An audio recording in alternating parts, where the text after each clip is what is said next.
Was the sound on? Now it is. Okay. How's it going? Welcome back to the Metropolitan Grid. My name is Andre. I'm Patrick. And we're probably more far away from the microphone than we normally are. How's everyone doing? Yo, chat is like pretty active on YouTube. How's it going, everyone? Yeah, they're talking about popcorn and Sour Patch teenagers. That was a good joke. It was a fine joke. Wait, what did you? Sorry, what is? Can we scroll down to the bottom? I need to see what. Patrick. Oh, okay. I thought System Outer said, "Shut up, Andre's son."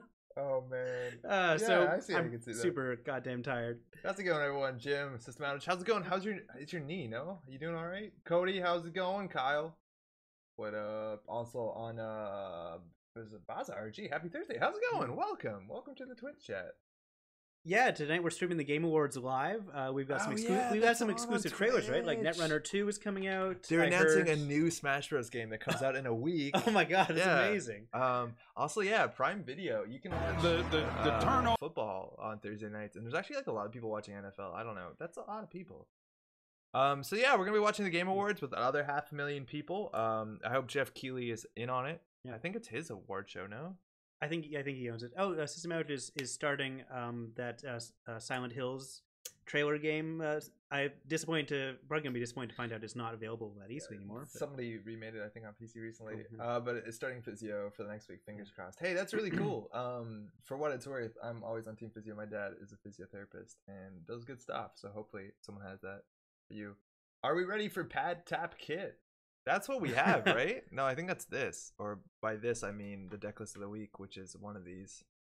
Oh, there's no Pad Tap. Oh, there is! Pad Taps. Pat Tap. Oh, shit. Pat Dap, as I call it. For those who don't know, Pad Tap actually got a lot better in like a new Nisei errata.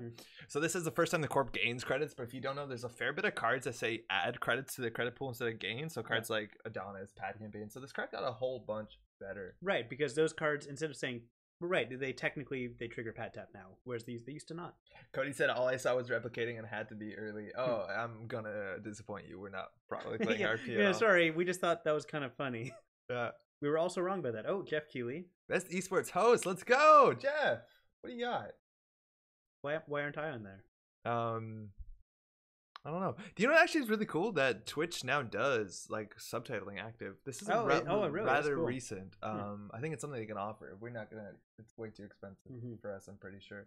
But yeah, so this is going on. There's a countdown in the top right corner for a hashtag for 5 minutes and 33 seconds. Not what game trailers looking forward to? They're almost definitely going to reveal Mortal Kombat 11. That's the scuttlebutt. Oh really? Yep. That'd be cool. Oh, I guess a lot of people are rewatching it, so that's why there's 500,000 people, because there's like 200,000 on Game Awards, and then like Soda and Alan Soka. Well, I don't know who that is, but they made it about themselves, which is kind of cool. Ditaki seems disappointed to see me. Hey, Ditaki. It's great. Yeah, okay. That's fine. So, Andre, I have bad news about this deck. Use of DJ Fenrir. Steve has rotated since the deck was played, and so has ShadowNet. Beans. Yeah, this always happens, because, so, for those who don't know, well, firstly... we start with the Nisei deck list of the week, which oh man, I closed Chrome. Oh, that was a mistake. So we start with the deck list of the week, and a lot of tournaments are going on right now, where people are actually just respecting all the changes that are happening as of December 21st. So there's like a mix of tournaments that are doing that. Like Laser Runner did not respect like the Nisei stuff from December 21st, which we don't blame them. That's technically still in a couple of weeks. So we got to figure out how to make this work, just so that we can play in standard format. Even that I think is technically wrong, because standard means as of not December 21st. Oh, I guess they have an option here. Okay, they did it for us. Let's go. Baza RG is excited to see me, unlike Ditaki, who is not excited to see me. I just want to reiterate that. It's too bad. Yeah, we do play Snapshot. The thing is, like, I think tonight we checked, there's maybe 8 or 9 games online. So if we're not paying people from chat, I think standard's probably the most popular. I don't know how many people play the other one. Yo, Warlander, how's it going? Patrick? Oh no, I'm reading that. You'll know. That's all there is to it. All right, so let's jump in. This is the deck list of the week. After that, for what it's worth, I feel like I have to go lean in real close to the microphone. Let us know if we're like loud enough if we're back here. Well, it's also very cold, so we're gonna be leaning into each other quite a bit anyway, and like just cuddling for warmth at this point. It's actually real cold in here. I just turned on the heat on too late. Do you remember just a few months ago when it was so unbearably hot in this room that we were like sweating and hallucinating while trying to cover rain? The camera shut down a couple times. The camera was way too hot. Like electronics were failing, and we were still like, no, we have to show them Rain and Reverie. But it was good. Yeah, it's actually pretty good. So this is a kit deck. Laser Runner was an event in Germany. I'm pretty sure. At least there was coverage. You can find the coverage of the full event, I think, on Trace 5. Christian was doing that. You're good leaning back. Oh, thank you. So I don't know what the structure of the event was, but there's actually a fair bit of like strange decks that showed up there. 48 people is also like a pretty good turnout for an event at this point in Netrunner, I suppose. So we had a kit peddler. You got only 10 influence, so you gotta figure out how to use it intelligently, and then spearfishing was one of our choices. Might not be wrong, technically. We talked about this before the show. Right, you were wrong and I was right. Yeah. So generally inside job is almost 100% better than spearfishing, but specifically in kit, because kit can make the first a code gate. This helps her later on. The first ice she encounters becomes a code gate. Yeah. Whereas inside job says the first ice you encounter you bypass. So you don't want to do both. Spearfishing lets you bypass the innermost and turn the outermost into a code gate. So yeah, it seems cool. Of course, you could just play another Spooned, and Spooned is actually really cool. I was wondering why there aren't two spoons. Yeah, but I guess spearfishing is better in a pinch. Spooned is something you set up for. Is a part of like setting up for your next turn. Exactly. So there's some changes we can make here, and the big thing is, well, there's not that many big changes we have to make. We have 2 interdiction, which is kind of cool. Some of the cards that rotated since, let's talk about it. So DJ Fenris got a bunch worse because I think they were DJ Fenrising into Steve Cambridge, who was really good with a lot of these like 3 Maker's Eyes, 3 modded stuff like that. I guess I don't know how much we play modded. Yeah, and what other DJ Fenris options are there for Kit right now? Quetzal's actually kind of cool. I was thinking about Quetzal, yeah. Quetzal's fine. You can cover 2 different kinds of ice. There's even just some generic stuff. Like always, if you have it early, I think Fenrising into, especially if you're going to be destroying a fair bit of ice, Fenrising into like Los isn't even the worst. Like it's just free money, right? Yeah, that's true. So whatever. We got film critic and ShadowNet has also rotated because almost all the cards in Terminal Directive barring 11 are no longer in standard format, so we're gonna have to change that, and they gave us a list of what to change. So we lost Honey Farm. Yeah, right. So they're adding R&D interface, which came back, and that's really strong, especially an ability that can like maybe pressure central servers really potently with Angolo. We got a Psych Mike to combo with that. We have Caddy Jones for them slow monies. We have a same old thing because ShadowNet and Fansite combo was meant to be our recursion for Spoon and Spearfishing. So recursion will be a bit more difficult. That's largely it. I assume Germany, lots of Germans and Belgians. Yeah, I assume that is it, right? Vincent's saying California weather has been weird. I travel up to a higher elevation for work, so it'll be like 38 degrees, which is 2 Canada in the morning, and then like 15 at home. That's the better way to do it, though. Like, you want to go that way than the other way. Let's just jam this in J now. We're going to do the changes, right? Yeah. Okay, cool. Yeah, for sure. Also, for those who don't know, tonight is a special night. The new Super Smash Bros. Games comes out this evening. Super Smash Bros. Ultimate at midnight tonight. I think both of us are like really excited about it. I am incredibly excited for that. Yeah. I'm so excited. I'm going to be playing early tomorrow morning. Yeah. Hey, do you have a plug? No, I'm too shy. No. I'm too shy. No, I have a plug. I'm going to be joining an Extra Life charity stream with my friends John Verrill and Kate, and basically just a whole bunch of people. You can go to his Twitch page. I'm doing this really badly. I know. All right, there we go. Yeah, you can go to John Verrill's Twitch page. It's twitch.tv/JONVERR 2 R's 2 L's ALL. Yeah. And around 10 a.m. tomorrow morning, I'm going to be playing Smash with him and a bunch of his friends. And it's all going to support children's hospitals. It's pretty cool. I think they're doing it like almost all day tomorrow. Yeah, they're basically doing it from like 10:30 to 7. I do have to go to work eventually, so I can't join them all day long. But I'm really looking forward to it. Actually, tomorrow morning, I'm going to start by making ice cream. Because I have people over later in the day. Then I'm going to be practicing Smash as much as I can. Then I'm going to their place, and I'm going to just wreck them for charity. Yeah, looking forward to it. I have no idea who my main is going to be. I think we're just going to start off with the 8 basic ones and try to unlock them as best as we can. But it'll be exciting. And it'll be great if people from this stream can go there and like really talk me up. Because there'll be bigger celebrities there, but I think like it'll be cool if everyone says like, hey, it's Pat. Who are these other losers? You know, I'd appreciate that, and I think everyone else would too. That's the pack in here. I guess that's what happens to Elite Fighters. What else do we take out? ShadowNet? Was Psych Mike already in there, or did you add the one? I'll put it in. Cool. How many cards are we? 47? Gotta take something else out. 3, 2, 2. What am I fucking up? Oh, here it is. We good. I'm so tempted to just stay home and play Smash. Yo, I feel you on that. Team Patrick, we can do it. Yeah, we'll probably plug it later in the stream before I go home. Yeah, it sounds good. But I'm looking forward to that a lot. And then at work, we're going to be playing more Smash too, but I don't think we're going to stream that. Yeah, that's good. We got a game. We got a Hearthstone player too, mind you. That's an Netrunner from a Hearthstone game, which is the most annoying robot. It has taunt and a shield, right? Divine Shield is what it has. I haven't played Hearthstone in ages, but that's actually been like a really big week for card gaming. Like Hearthstone had an expansion as of Tuesday, the Rumble of Rastakan's Rumble or something along those lines. And on top of that, Artifact came out last week, which I imagine we're gonna be talking about at some point tonight, just because a lot of people are playing it. I know a lot of Netrunner players are really into it, and I want to hear what your experiences with it. I know John Puke. Hey, Syncopate, how's it going? Yeah. All right, we got a game here. Very fast found game. We have Asmari Tech on 40 cards, 44 cards generally, and an ability that plays around if our deck is predictable. Our opening hand has the Breaker, has the Proco, the Gamble, Money, multi-axis. This seems like an almost perfect, like I can't imagine a better hand I'd want for this particular deck, so that's amazing. That's really good. Let's GLHF this person. Yeah, you're in charge. Hey Horace, what channel will the Smash be on? When? It'll be on all tomorrow, starting at... we're starting at 9:30. We're going to be eating some pancakes on stream, I think. Yeah, I think that was the plan. Yeah, so it's twitch.tv/JONVERRALL, John Verrill. This is our friend John. He's actually regularly, you find him in the YouTube chat. That's true. What's his handle on the chat? John Verrill. Is it? Yeah, it's just his name. I thought it was... Okay. No, because his Gmail, it's just like his Gmail account. Oh, okay. Yeah. I thought it was Sonic's. Game sounds too loud? Oh, Beans. Oh, yeah, I know what that is. Excuse me, let me fix that.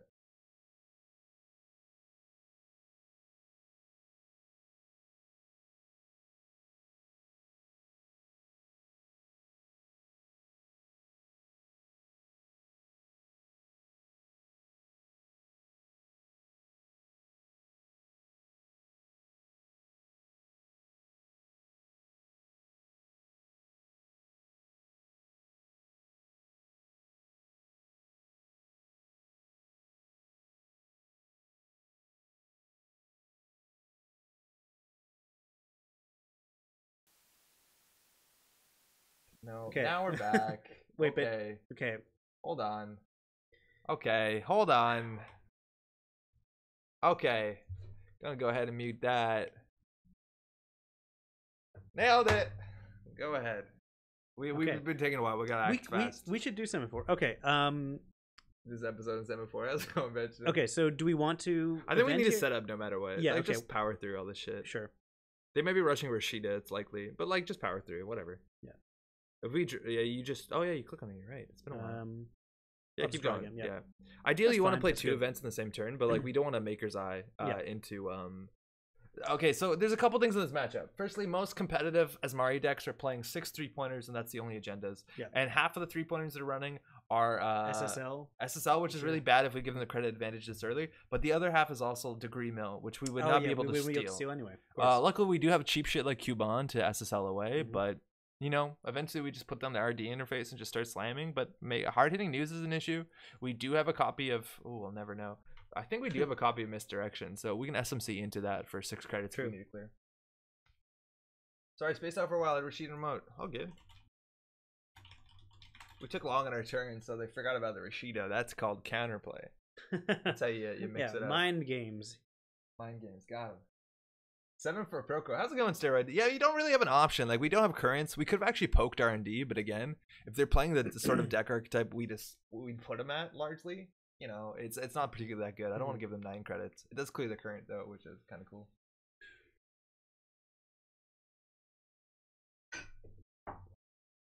Complete silence. Oh, I don't know enough nonverbal languages. Like, I learned Morse a while ago, but I definitely have forgotten most of it.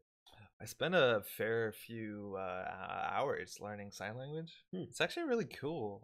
I think sign language is like super underrated. It's also super surprising to me, and maybe it shouldn't be, but you know, sign language is not standardized. Like there's ASL, it's but like Europe has regions, definitely different, which you know, I guess that makes sense. It's like other languages, but you know, that's kind of cool. Okay, so they got a card in a server. They got 2 ice. We cannot get in there. For sure. Yeah, and again, they could have a trick here. Like this could just be an echo chamber, which is generally how they get their 7th point in a deck with the 6 3-pointers. But we're kind of a late game deck. We kind of really need to set up. They called event. That's cool. Modded is kind of what we want for any of the cards in our hand besides the last one on the left. But if we modded out an R&D interface, we can start running at some point. We also do have a bit of Link. No, we don't. I don't think we have Link in this deck. No. Okay, what's going on? This is the deck list of the week. Start by drawing. That's a good card. Yeah, assuming at some point it'll be good. Yeah, eventually it'll be good. I'm gonna draw again. Yeah. That's actually really good. That's gonna be really good with it's gonna be good with both. Yeah. I say you don't want to install that right now because you pay 3 for it. Oh right. Like you only want to do that if you're running the same turn. There's a chance you just want to keep procoing and 3 and 2, 3 and 2. Oh yeah, because but you give them 2 credits. We wouldn't clear the current anyway. Yeah, that keeps the current on, so we kind of have an issue no matter what. There's actually a big chance that we don't pay Film Critic this game, because SSL is the only one that it fights against. The other one's not even that bad. Yeah, I guess so. I mean, it's still good. I'd rather clear the current. Okay, so what do you want to do here? Just keep drawing or just click for credits. Poke R&D? Probably throw out a Cubon. I don't want to run because then we have to deal with hard-hitting news, and that might be another Rashida. They just drew 3, right? I guess we can install Cubon on one of these, right? Just to see what they do. Like, is that a play? I don't think so. They just res it, I guess. I don't know. I think at some point you're just going to discard cards.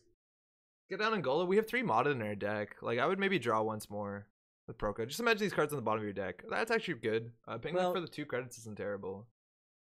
Yeah, paying 2 credits. Paying 2 for fine. Yeah, because that's gonna be really helpful. Yeah. I'm okay with that.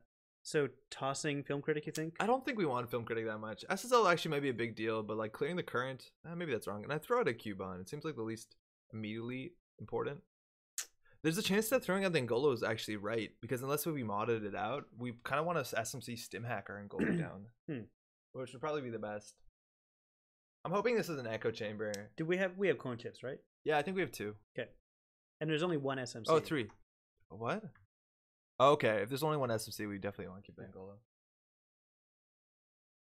All right, so they're thinking we've been taking a fair bit of time on our turns, so maybe they walked away and made a sandwich. Maybe they're also playing Artifact.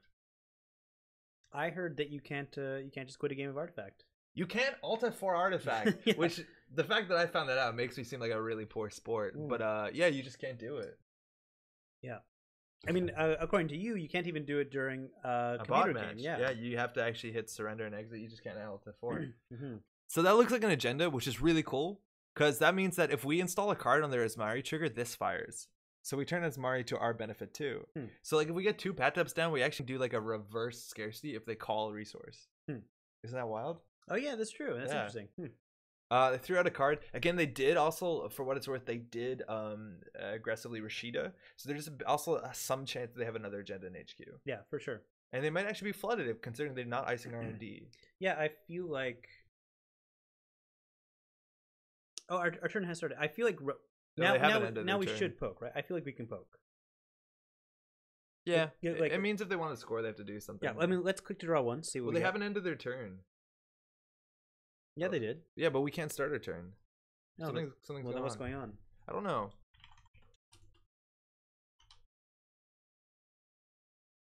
So? Yeah, I don't know what's going on here. Oh, all good.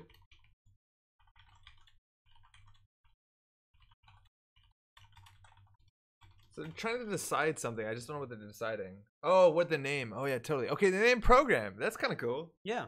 Okay. Yeah, that's what you're looking for. So like we could, if we install a program, we can get it. I don't know. So okay, they need 3 credits generally to score that ice. A lot of their face check ice, like how bad could it be? Worst case scenario is we're seeing like there's IP block for sure. There's probably which is trace 3. Newshound. They have a current, yeah. Newshound seems likely. Some are playing endless EULA, which is fine. They spend 6 to end the run. Toll booth would be fine if they res that. Yeah. I think no matter what, we proc first click. Like we need to find a mod or something. Absolutely. That's cool. That's gonna be okay. All right. Do you want to run this? See what they res? They have to res something, which is interesting. What's the worst case? Is like Archangel.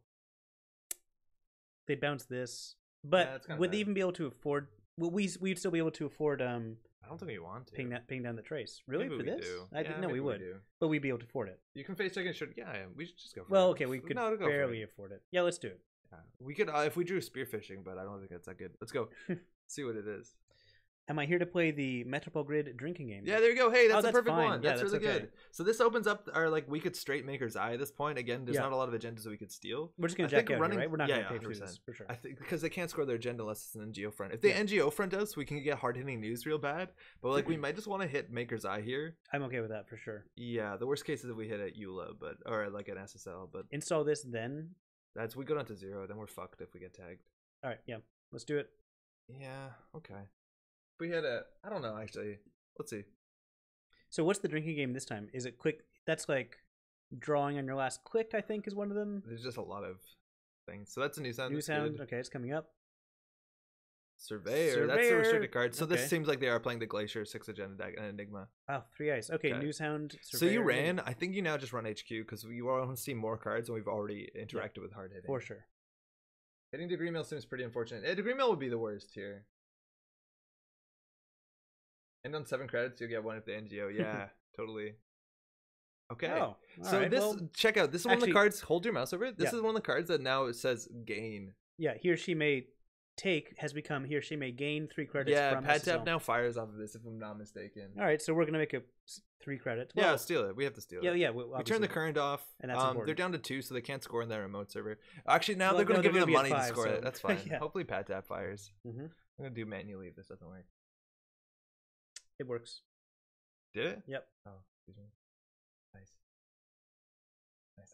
Oh yeah, there's the rules for the drinking game. Have you seen this? No. Oh, but there's a lot of them. It's actually pretty cool.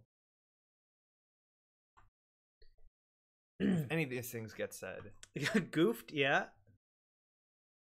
Technically value, definitely busted for sure. I'm gonna jump back, yeah?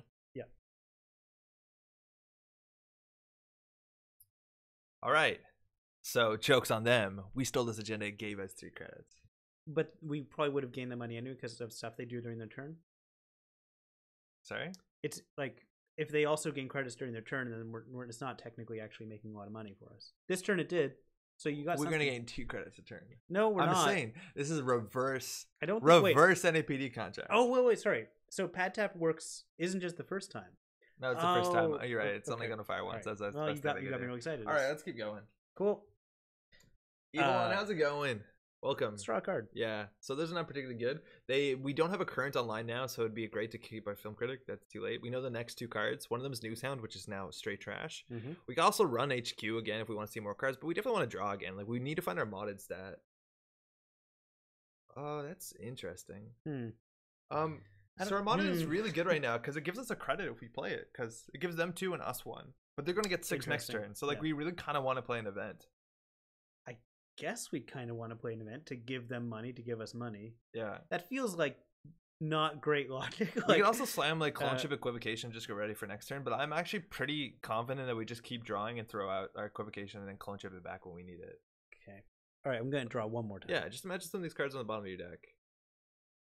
Click better. Oh, that's relevant against nothing. Well, Degree Mill wrap around. Oh, Degree Mill, yeah, just slam and no, it doesn't change anything. Okay. Yeah, I'll just put this down. And so what do we keep? I think. Oh, we have to throw out 2. That's awkward. So you definitely throw out the Equivocation because you can always just Clone Ship thread it. Yeah. Spooned is really good. Yeah. Well, actually, Inti is interesting because if you want to spoon this, you actually have to use a breaker. You can't just pay the subroutines. So Inti is valid. I think you throw out a Clone Ship. Shit. Yeah. I think we're overdrawing. Yeah, Kevin's saying turns on trashing endless. We're overdrawing. I don't think we should be okay.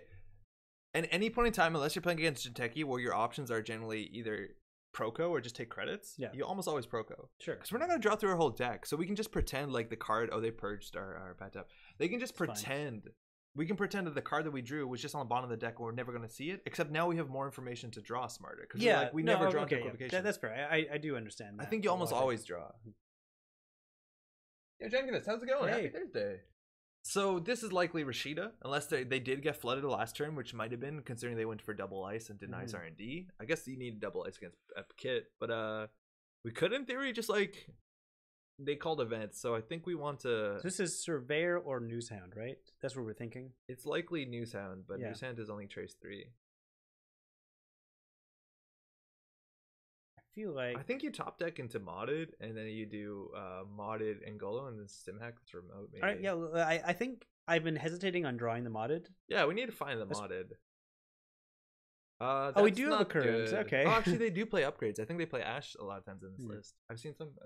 Yeah, we do have a current. Yeah, that's actually interesting. Okay. So we definitely don't play that because we've seen New Sound. Let alone it's not that good. Let's Proco again. Yeah, okay. That's real good. Yeah, and it's still event, so put that in play, clone shit. Yeah, absolutely. Like they still that actually, if that is an echo chamber, that they're on game point, which is difficult. Yo, jogging, how's it going, man? Original is Proco do stuff. That's Shaper. I think this deck also doesn't have Beth for some reason. Like you can just put Beth in anything that's good. Yeah, I would definitely want to get a Beth in there. We have 3 modded, and there's a whole lot of targets. We got 3 Angolos. We got R&D interfaces. That card got a lot better with R&D interface. There's the Echo Chamber. Okay, so they're on 7. They're getting 3 more next turn. Our pad tap lasts. So now anything they double advance, we have to run. And on top of that, they still haven't fired any NGO fronts. Okay. So it's kind of rough. All right, that's kind of rough. We need to play the control remote game, which is hard. So we need to start spooning ice and stuff. Well, R&D is new. So we've got R&D to go for. Yeah, it is new. So Proco, get a modded. Yeah. Still no. Is that card too slow? Mike, what's up? Which MLWL? This is standard as of December 21st. So this feels too slow stuff. now. Yeah, sure. They're on game point. I think that might be too slow. Proco again? Yeah, okay. Okay. Michigan, what's up? How's Eternal Tourney G&K go? Really great. We'll talk about a bit more about the Eternal Tourney.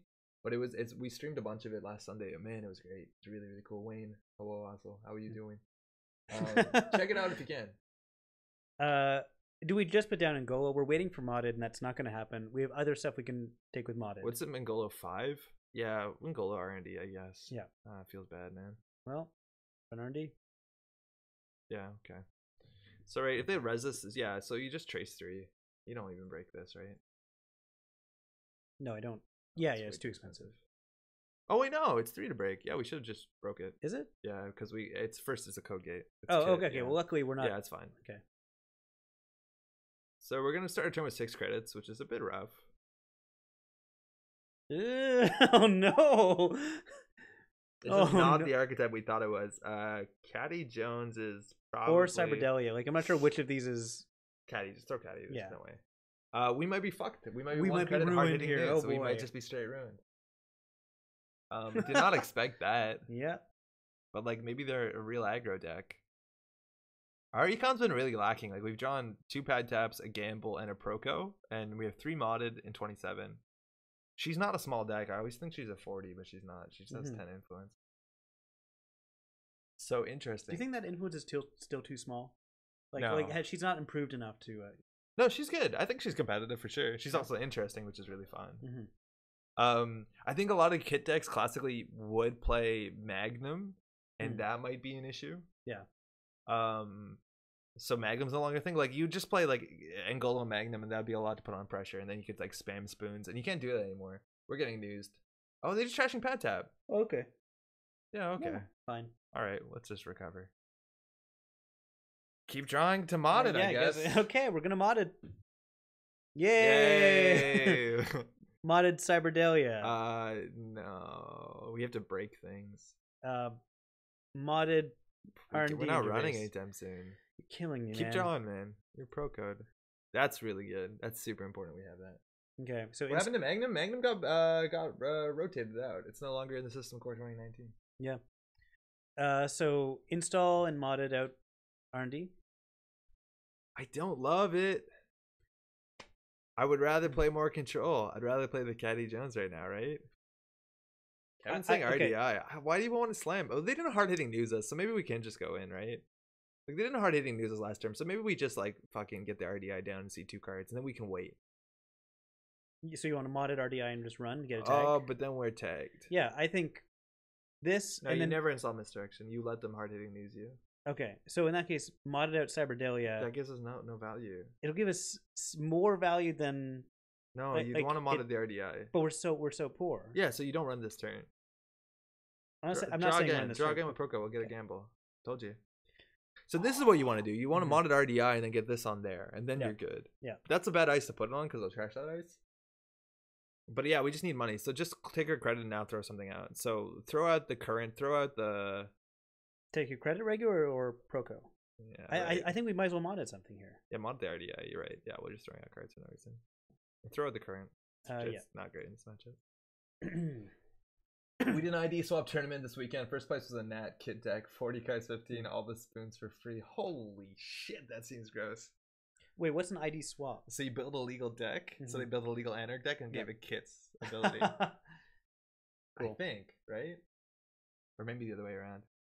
All right, Scarcity's coming back up. So the new sound now has subroutines that we need to get with. So that's 4 to break. But hold the phone. Cuban. With Cuban on it, it's only 2 to break. Okay. Cuban, how about Cyberdelia? It's 3. Yeah. It pays out like 7 turns. I know. Keep drawing into a gamble.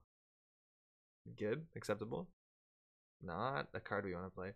So I think actually you do put that on it and just run. Yeah, Cuban on that run. Yeah. For sure. Pay 2 to C2. Seems fair. Go. Clone chip another one on top of it. I'm kidding. Don't do that. Yeah, go do it. Neighbors, it's fine. The Cyberdelia are from MU2 on the Cubans. Yeah, we're gonna get that at a point, mind you. Like this is a 2 influence card or 2 MU card, Angola. But yeah, that's really important. So shuffle the Cubana and the Inti. Cool. And we win because we hit an SSL next card. Told you. Yeah, you nailed it. Nailed it. Well, that's good. You gotta throw a card out. Yeah, Proco. You don't ignore them, Jim. I don't want to ignore them. The thing is, like, we're not gonna play them until we modded them. Otherwise, we're paying 3 credits, and we're not gonna get value until like 4 or 5 turns, and we need burst money now because we have to contest the remote. Yeah. So they drew their hedge fund. They're gonna have 9 credits. Yeah, and we still didn't get hard hitting news in a while. So even if they hard hitting news us, like there's a chance we can diesel RDI stim hack or something and close the game out. Again, there's only 3 more agendas than 23 cards. Oh yeah, we have no what? Oh, but their new why do we have no credits? That doesn't make sense. But their new sound doesn't end the run anymore. Do they warfare us? Yeah, they warfare us. Oh, okay. Yeah, you're right. New sound doesn't end the run, but still. So we can diesel, credit. Do you ever diesel when maybe Maker's Eye? I don't think you ever diesel when you're at 0. I think you only Proco. All right, it's Proco. Because you need money to interact with them. Yeah, there's no way you diesel here. I mean, we can run and Cuban at the same time if we need money. Well, we need it. Where's our Cuban? We sold it. We going in here. Yeah, but we need to pass the ice, which costs us 3. Or we just take the tags. And then we lose to like exchange and shit. I guess, yeah, they would. Yeah, okay, let's just draw. That's not good yet, but we do have stim hack. It'll be good eventually. That's trash. One more? Yeah, keep going. Yeah, that's good. Yeah, that'll be pretty good. I think you actually install the same old thing and just throw out the other 2 bad cards. Yep. Seems redundant. And Cyberdelia, I guess. Do they run exchange? I think they might be. Like they seem like they're on a hard hitting news deck, so it's either I would have get rid of the diesel for sure. Because Cyberdelia is instant value as soon as we get a modded, and we're never gonna play diesel. Is it possible to bring it back? Yeah, do it and just throw the diesel. You just it tells them, but like, like they're gonna play around Cyberdelia, right? Like if they're, I think they definitely want to aggressively tag us if they're playing Econ Warfare. So I'd assume that they're on exchange. I'd assume they're on Psycho. Yeah. The thing is, if they double advance here, we have to stim hack this remote. So I think we do like draw, stim hack, which is fine. And it's probably an NGO front, which is fine. So Proco stim hack. Yeah, let's see where this gets us. That's really good. If stim hack doesn't work, we can maybe just like Maker's Eye our way out. Yeah. So unless we stim. I'd Proco again. Yeah. Okay. Great, it's fine. Back. Go for it. Pay 6. Yeah. Oh, yeah. Technically, that's making you use Angolo, but whatever. It's fine. Just do it. Yeah. It's just super easy. Yeah. Well, actually, maybe not. It doesn't even say use a breaker. That's cool. So this is just doesn't matter. Tag. Just tell them to trace. So click on that, fire the trace. Oh, I totally forgot. Yeah, we could. Oh yeah, we could get to like 2 ice. Yeah. So no, it's fine. Yeah. It's probably an NGO front. Yeah, like that's too shitty of a server. And we spend no money on it, which is really good. We haven't spooned anything. There you go. That's it. Nego front. Okay. So like we could, in theory, what do we lose? Spooned? That's fine. I think the game's gonna be over before that. So like in theory, we could even just Maker's Eye and hope for the win. We're gonna see like what, 4 cards. Yeah. Do we need to this turn though? No. I guess not. But we don't want. I don't want to. If they install Surveyor, that's gonna really suck. Why? It's just 4. That's still barely gettable for us. Like like if we do it now, if we don't do it now, we might not be able to get in later. Surveyor would be, I guess it would be only 1, 2, 3, Yeah, 4. fuck it, go for it. We would get hard hitting news this turn no matter what. Okay.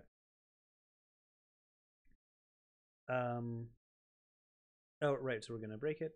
Do we? Oh no, this is first a turn. This is a mistake. Oh. Well. Oh. Yeah, this is not great. All right. I guess so. Yeah. Hold on. Okay. Uh-oh. Yeah, I guess so. We'll cube on this, right? Or equivocate it? Or equivocate it? I think Cubon. No, we'll equivocate it so we win. We don't have to do that yet. Yeah, we'll equivocate it. Okay, sure. Yeah. All right, so we're tagged. Yeah, that was definitely not great. Mm-hmm. So we'll install this. Sure. And then draw them into their exchange. Or yeah. whatever. Okay. Now I clicked on clench up a lot. All right, let's go. Okay, so we're gonna see 5 cards. Wait, was that part of the drinking game? Pop-up window. Interesting. Yeah, you could draw that. Rashida. Don't want them to draw that. I guess we're gonna go down to 0. Archangel. Oh, really bad. Oh no. Yeah, I don't think we would run here. There's no reason to close the game out on this turn. Like we can come through the contest the remote, so we should just contest the remote. We're getting this is getting trashed. This is getting bounced. Like we just fucked it, I think. Unless we win. So this is getting returned. Actually, probably the breaker. And we'll probably get hard used. Toll booth, pop up. Yeah, that's real bad, man. I'm really sorry. No, it's okay. No, that's on me. No, we have 4 brain damage. Now we're not getting any value from this, right? Nope. Well.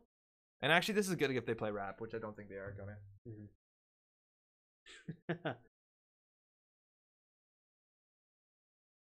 All right, so we know the next 4 cards. Archive memories into what? The consulting visit? Oh yeah, there we go. The hard hitting news. So they're playing this for Wayland. Okay, now they did shuffle their deck. And actually, this does nothing, so we probably win. We just walked through. We just walked through. They just do equivocation. We probably just win. Yeah, we've got this. We absolutely have this.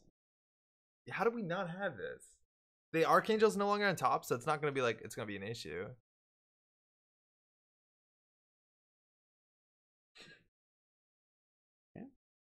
Punitive. Oh, okay. Well, that's not going to matter. So we can't force them to shuffle. So we're only going to just see 4 more cards through this whole turn. That's okay. We're definitely dead, though.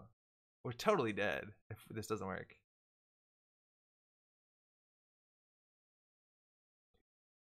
Okay. Well, there's the NT tech, right? That's true. We've finally got something for the NT to do. So they're on both punitive and meat damage, other meat damage, right? Like tag damage. All right, last text is, can we make this any better now? Oh wait, no, we can't. Oh wait, we could have considered credit Maker's Eye. No, that's never good.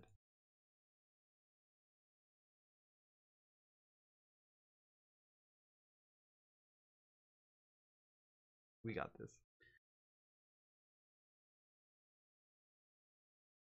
Fuck. All right, that's fine. They have Boom in hand, which at this point was a 1 and 9. I'm assuming they have double archived. Yeah. Okay. Yeah. So interacting with them was definitely wrong. Running archives also would be interesting, but I think they have so few agendas that they never throw out. Yeah. What's an archive? Because they only have 3 more agendas in the deck, right? That's the idea. Yeah. There's not a lot of agendas. That's kind of the hard thing, right? Like there's 3 and 13, which honestly isn't that bad considering we were saying. No, that seemed 3. okay. Agendas? Did they discard last turn? Oh, they discarded last turn. There's a degree mill in archives. Wow. Fuck. Cool. Really cool. So we're searching 2 and 13. Yeah, I was there since turn 2. Wow. So it might have been cleared the way that they pushed on this agenda on this server that they were kind of flooded. Yeah. Because I think they had all of this in their opening hand. Also, did they mulligan? Because that definitely matters. Do you know they kept? Interesting. There's also a thing. Sometimes if you see punitive, you might want to go to archives. Right, to close out the game. Because sometimes people throw out an agenda early in the game. Because then they can do punitive archive punitive, which they were holding onto an archive, or punitive, and then this, this one, punitive. And actually, this does make a fair bit of sense with punitive. It's hard, though, because you could do, like, econ punitive, but you can't do, like, econ tutor punitive. That's too few clicks. That's interesting. I think we definitely did fuck up, but that's fine. Yeah, it seemed real ice light.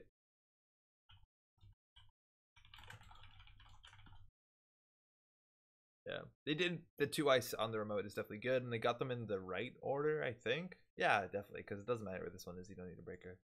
But what's left in our deck? We have 2 gambles. That was largely what we wanted. Gambles and modded. None of the other cards really mattered. For what it's worth, this would have turned off almost entirely the game plan. But yeah, we definitely just went a bit too hard. Like that, try to close the game off. C4 cards wasn't gonna cut it. That was close. Nice death. That was a good shot. Yeah. Yeah, we did access a lot of cards, but yeah, I was surprised they didn't let us do that. Like, even if they just put an end the run ice here, like they didn't need to. What did they do in their turn? I guess they archived for something. But like, if they just put like a vanilla here, we would largely be fucked. Yeah. We just didn't have the credits to make runs. After seeing the punitive, it might have. So we didn't see the boom, right? Like that was a surprise. No, we never saw boom. Yeah. And the question is whether they're playing boom or whether they're playing the other one. And I think it's probably the other one being a high profile target. I think punitive makes a lot more sense because, or sorry, this makes a lot more sense because it is much fewer influence. Yeah. High profile is 5. This one's only 3. All right, let's do another one. Cool. Oh, they said something. Well, just tuning in. My name's Andre. I'm joined by Pat. Hi, I'm Patrick. How's it going, bud? Going pretty well. I'm excited for Smash Bros. Tomorrow. Yeah. So how's everyone's experience with Artifact, the card game? It's another Richard Garfield game, the guy who made original Netrunner. He also made Magic the Gathering, and of course Keyforge. King of Tokyo. Oh, Keyforge. Yeah, Keyforge. Yeah. Interestingly enough, so at Canadian Nationals, there was like top 8 or top 16 or whatever, but there was prize support that was like an acrylic Haley, and they didn't have it at Canadian Nationals. They just didn't have it. They didn't receive it on time. And I was told like weeks later to email the organizers at Breakout Con in Toronto and be like, hey, can you send us the prize support post whatever in the past. And I never got a response for them. And this was like back in August or July. I forget when Canadian Nationals was, but it was in the summer, I'm pretty sure. And I just got a package from Asmodee Canada as of like 3 days ago with an acrylic Haley, a letter that said, sorry for the inconvenience. We really value our organized play kits. Hopefully you're doing OP in the future. And a Keyforge pack. And they're just like, sorry, here's a Keyforge deck, which is what are the factions in your Keyforge deck? I don't know all of them. Okay. It's like it's honestly there's only one that's really easy for me to remember because I still haven't played it yet, which is Mars, because it looks like an alien. Yeah. I'm pretty sure one of them is Brobnar and the other one's animals. There's one that's like wild creatures. Yeah, the Unleashed or Unchained. Untamed. Yeah. Untamed. I think that's it. Oh, Titan. That's an issue. This is an ID that's actually really good. We don't have... Hey, how's it going? I never got mine either. Got mine in Worlds, though. So, Titan Fast Advance with a kill package is the deck I ran at Worlds. And it's actually a really strong archetype. Obviously, I won Worlds with it. But it was untouched by any of the balance. It was untouched by any of the balance changes. That's a true statement. Yeah. At least that part of it. So, like, you know, 1 out of 2. You know it. And that's really hard. We have no way of dealing with it. One of the hardest counters actually to these sort of decks, and it's a mix between a hard counter and a soft counter. There's some really good cards that were in meta, and one of them is Turntable, which is still a good thing, but Indexing was actually a really strong card against Titan. For sure. Because they could always use an Atlas counter off of their Project Atlas agenda to shuffle so that the indexing isn't that good, but you force them to use their counters because they can't ice R&D really well. So unfortunately, this matchup probably got a lot better for Titan against a lot of Anarchs and a lot of Shapers. It's just only now the only really hard card is Clot, which is going to rotate soon. Right. And Indexing. So Nisei is still doing two cycles at once with their rotation? They haven't said about it. Oh, that hand is so much worse. Holy shit, that hand is way worse. There's nothing good about that hand. Moomin saying some Titans ran Hunter Seeker, but I agreed that was mostly untouched. Yeah, I don't like that. I think food is just strictly better. Maybe some Titans ran Arms Facility. Wait, I did see that. Did we keep? No, I mulliganed. Oh, that's the one we got most of mulligan into. Oh man, I'm sorry, I wasn't paying attention. Oh no, this is the mulligan. It's way worse. It's really bad. It's really bad. So this is it can be the Arms Facility. Actually, we don't know if they're playing as of December 21st, but it's likely the 4-credit one, the Reconstruction Contract, which if we trash out, we were going to get Hunter Secret. Good luck. Or not Hunter Secret, but Payback or Hard-Hitting News. That's a Winning Worlds. Thank you. Yeah. I'm pretty sure it's weird. Like, I'm pretty sure I did better than you at Worlds. Yeah. Did I? Okay. Statistically, yes. I'm going to draw a card here. Yeah, do that. That's good. Diesel right now? Yeah, we need to do something. Okay. Oh, Proco seems so wrong in this matchup. Because it's too slow? It's way too slow. We're going to lose by turn 7. But we're not going to win by turn 7, so we might as well Proco. No, we are going to win. We have our single SMC, which gives us misdirection, so we can clear tags. Okay. So we just get accesses now. If they have hard-hitting news now, it's fine. They go down to 0. So SMC would run R&D? Or no, just run R&D. Okay. Just go. Just get as many accesses. Force them to res on HQ as well. Nice. Well, okay, that's really bad. Go on HQ. Because, okay, so depending on what list they're on, but generally they're running Horton, which is fine. Yeah. They're running Guard sometimes. They're running Ice Wall. Some are running Border Control. Maybe they're running Mouseless. That's like the worst case.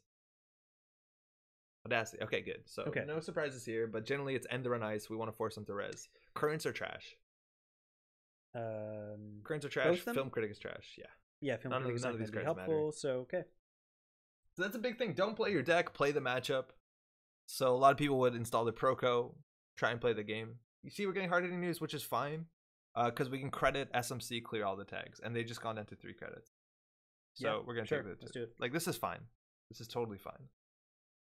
So we don't have a real play. If we don't clear the tags, we generally die. So we're just gonna install this, pop it. We have exactly enough misdirection. Gain 6. Some of these do play Hunter Seeker. Or not Hunter Seeker. Some of these do play. Film Critic is good against Hunter Seeker. Yeah, Hunter Seeker actually did get a fair bit better without any sack on, but like I don't think they're playing Hunter. That was an Atlas on the table. Wow. Wow. Ballsy. What the fuck was that? Holy shit. That's amazing. Slam everything. Draw once actually, because if we have Maker's Eye. Okay, well we're never playing that. Yeah. Jasmine, how's it going? Yeah, HQ2. Like they did Audacity out, so that's all right. Very. I'm just gonna run R&D again. Actually, they have an Audacity in hand though, so obviously whoever gets the Atlases wins. Yeah, okay. I'm gonna steal that. I'm gonna run R&D again. Yeah, so they're not on Hunter Seeker. R&D or HQ? R&D, 100%. There's a chance that they might pull like the Atlas to hand it on Audacity out, which is fine because they trashed their whole hand. Looks like they're not going to. Yeah.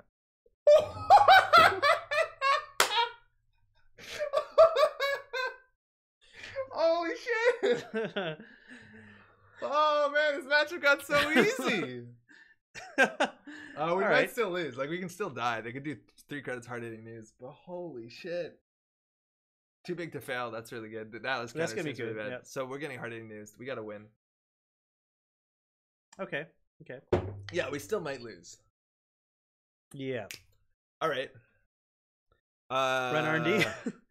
Yeah. Right. Hold on. Draw. It's a Maker's Eye. Credit. Maker's Eye R&D. Or just quadruple credit, and next turn we misdirection if they can't. Okay, hold on. Okay, wait.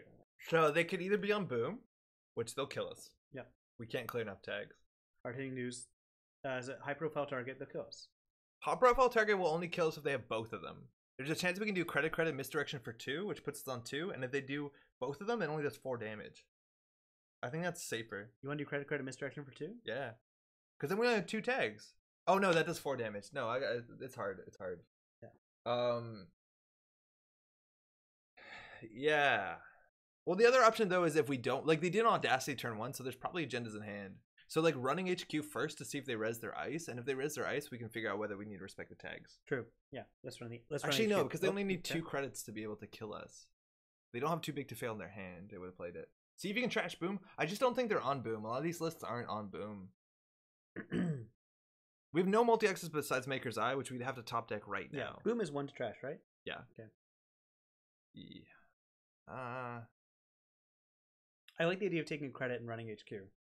that Shasner is saying here. I think the best play is actually credit will remove 2 tags, because then they need 2 copies of their meat damage card, and there's generally a 2 of in the deck. They need both of them.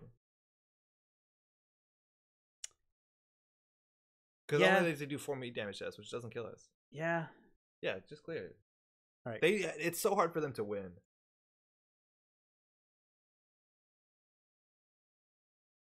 Sorry. But I.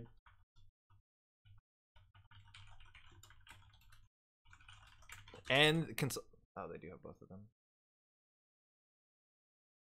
They could even do consulting for it though. They have enough credits. Oh, they didn't. They can't consult. Maybe this is value damage. Still in it. Value damage. Cool. Still in the game. And it's really hard for them to close the game as long as we never get tagged.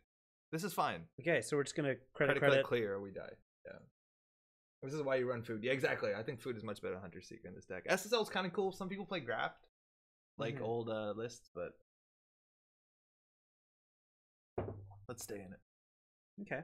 Hostile, bad pub is okay for us. That's fine. They still like talk about their agendas. So we got all the atlases. Yeah. There's 3 more hostiles, and then only foods. And actually, there's 1 copy generally of city project, or not city project, the new construction. Oh, new construction, right, to trigger the so it's still really hard for them to score out, so we can just draw and click for credits for a while. Yeah, for sure, because like they have to build a remote. I would click for credits. It's more important than cards, I think, because once we have credits we can start poking. Yeah, and they need a res. We're pretty sure over R&D is an ice wall. Yeah, that makes sense, right? As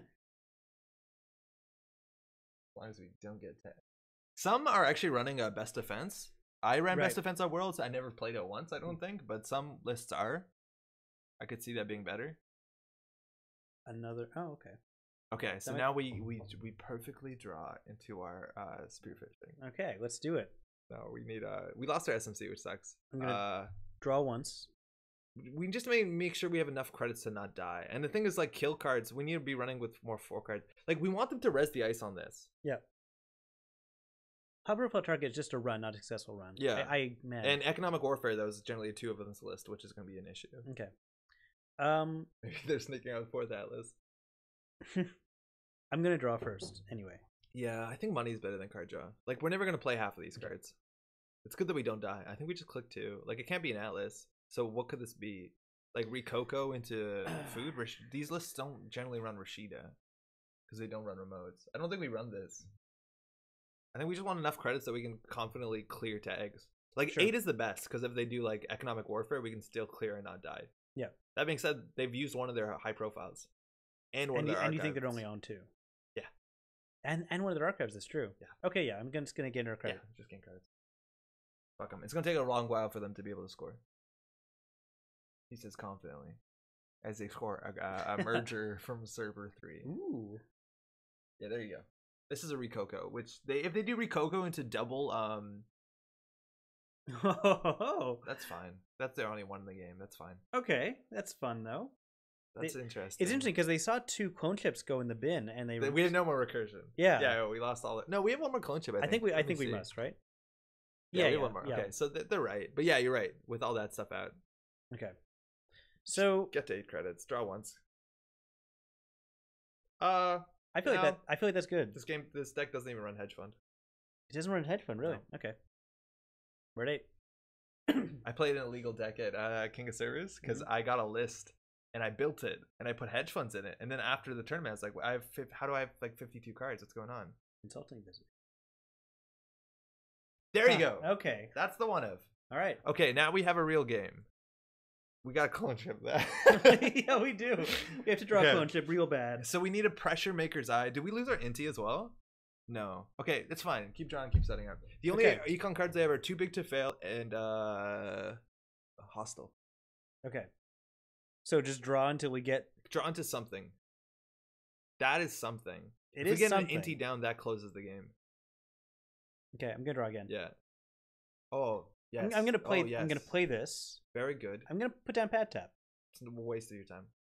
Fine. I'm not gonna put down pad tap. I am going to just keep trying. None of this stuff helps us win. Wait, even none of this stuff helps us win.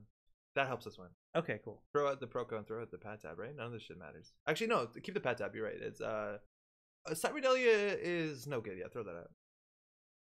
Cool. We got this. If they waited, they could have locked the misdirection down. Yeah, totally. But like, you generally have to play the hand you have in Titan. They just lost consulting, so they have less threat. They do. They generally run 1 or 2 of that. Fast Shark's coming out. They might score a hostile here. Audacity hostile. Let's go. Double ice R&D. So they have a hostile in hand, which closes the game out. Oh yeah, we saw them. Interesting. Okay, so we need to get into HQ. Force them to res. And we can get into HQ. Force them to res. Just run without. Yeah. What if it does net damage? Isn't there one? Which one of the Wayland one does net damage? Mouseless, they don't play. That's fine. They just put 3 credits under. Now, okay, so they gain credit. Code gate too. How much do we break that for? Oh, it's actually 1, 2, 3, 4. We have no HQ pressure. 1, 2, 3, 4 with a Q-ban on it. We also have two bad pub though. Oh yeah. Like we get through it for free. The thing is, we only get 1 run and then it's useless. Like, I honestly think they're at the 2 credits. We install the... Okay, check this out. Install the Ngolo, then Cuban on whichever ice we think is better, and then just slam R&D. Because if you put on the innermost and they don't res it, when you pass it, you get 2 credits. Oh, yeah. Just go. True. Yeah, just put pressure on. Do it. Okay, so we pretty sure this is Ice Wall. We put on the outermost? I'll put it on Mars, because if they don't res, we get 2 credits. Yeah. That being said, there's not that many more agendas in the game. So if they don't res this, we get 2. We can generally break it a lot of times. Yeah, there you go. We got 2 credits. And this is an ice wall. They can't score the hostile from hand. That's bad. Another ice wall is really annoying. Yeah. Do you feel about the remote? Yeah, we could do the remote now. We probably should have. They're getting the hostile. That's more bad pub for us, though. So they're going to be at 7, but we're 3 bad pubs. So we can just slam R&D once. I guess we want to draw into makers. So top deck of makers. Oh, that's so good. That will be very helpful, though, actually. That's really good draw. Just go R&D. Do we want to do equivocation at some point, or too slow right now? Well, now they can actually hard-hitting news us. That's the issue. Okay. Like, force them to res. Let's just run R&D, because we can... Like, again, they're not winning soon, so we don't need accesses. We just want to make them uncomfortable, so they have to spend resources so they can't hurt us. Yeah. Okay, what is that? It's a Hortum? Okay, so you definitely break that. You break it for free. Sure. Or you actually gain a credit. So this is good, right? It's like they spend 4. Yeah. You don't have to break all of it, but we don't want to. Oh yeah, and then this is an ice wall which you can't break anyway, but that's fine. Yeah, that's fine. We have so just run the remote server. We can trash it for free probably. I think we're gonna pay 1 to trash this thing. This is a psychic field. That'd be fun. Yeah, so you pay that for 1, so they have a less and just credit. Yeah, credit seems like probably we have everything we need. Yeah. Because now, like, we install this, and we win. Yeah. Oh, too big to... Fuck! Okay, this is value. So they're just going to drain our credits. So we're going to pay 8. That's fine. Like, we can recover so easily with a mixture of Cuban and everything else. That's fine. They're on 0 again. Yeah, they need a way to win. So we're just going to spend our whole turn. You can't do that without MU. We have 1 MU left. We're fine. Yeah, what are they talking about? Oh, Inti and that. Yeah, I see what you mean. That's fine. That's okay. That's okay. We don't need to do one of them. All right, so just don't die. Easy. And again, this prints us a credit. Well, I mean, it's a credit. Yeah. And that's interesting. Like, you put this on there. Okay, so that's gone. That's fine. So that's the other ice wall. Right, there's nothing else they can res. But, like, we just get money. Just gain money here? Draw, gain money? We don't need anything. Draw Maker's Eyes are only draw. We have 2 in the deck. Sure. Eric, how's it going? Sure, yeah. How much bad pub? We have 4 bad pub? Seems good. Yeah. How many Cubans are in here? There's 1 more coming. So there's 1 more Cuban. I would just get money. Maybe draw once. Last click. Nice. I think that's a drink. Yeah, that's a drink, huh? Cool. All right, so we can mod it out the Inti. Yeah, this is actually the exact time where we modded out what's it called? That one we threw out? No, the other one. Oh, the Cyberdelia. Yeah, for sure. Cyberdelia is okay. Yeah. Like, modded RDI is actually our play. Yeah. 100% we modded RDI. We could have locked it. Oh yeah, it's true. Holy shit, man! Remember that time we got all that 6-point run with 2 Atlases? That was great. Yeah, I'm really good at this. Oh, we have another bad pub! All right. Okay, that's all of them. Yeah. Great. Wow. Okay, now we just get money. Yep. What are the SOT targets? Stimhack, Spooned, and Maker's Eye. I'm gonna draw. What do we have? Wait, what do we have in our heap? Actually, that's worth looking. Nothing. So we have no current targets, but those are the deck targets. Can I draw once and then gain credits? Yeah, we just need a lot of money. Oh, that's really good. Well, throw out the pad tap game 3. Yeah. And pad tap. Because these 3 are gonna be great. This is the most bad pub I've ever seen outside of the outfit. It's a lot. Yeah. That's the problem. Is like unless they're running border control, a lot of their ice is just shit. Nope. Oh fuck me. All right. Well, this is the most bad pub I've seen. Okay, so now there is a 2-card combo that wins them the game. Okay. Rikoko, the what's it called? New Construction and Dedication Ceremony wins them the game out of hand. Okay. How easy is it them to bring back Rikoko? Do they have more than 1? They have 3. Oh, do they? Everything in this deck is basically a 3 of. Okay. Audacity for the win doesn't do it because they need they're 3/2 and they don't have another 3/2. They have another food and they have a 4/2. There's no other 3/2s. Modded RDI into we eventually died in misdirection. I don't think we want to go in this turn. So draw to get our clone chip or something? Just getting credits. Like it's very hard unless they have the exact 2-card combo, it's very hard for them to win. I don't know. Do we go in? Yeah, they need a 3-card combo with the single one of in the deck, which is a single New Construction. Like I don't think we play around that. I think we just gain money. Okay.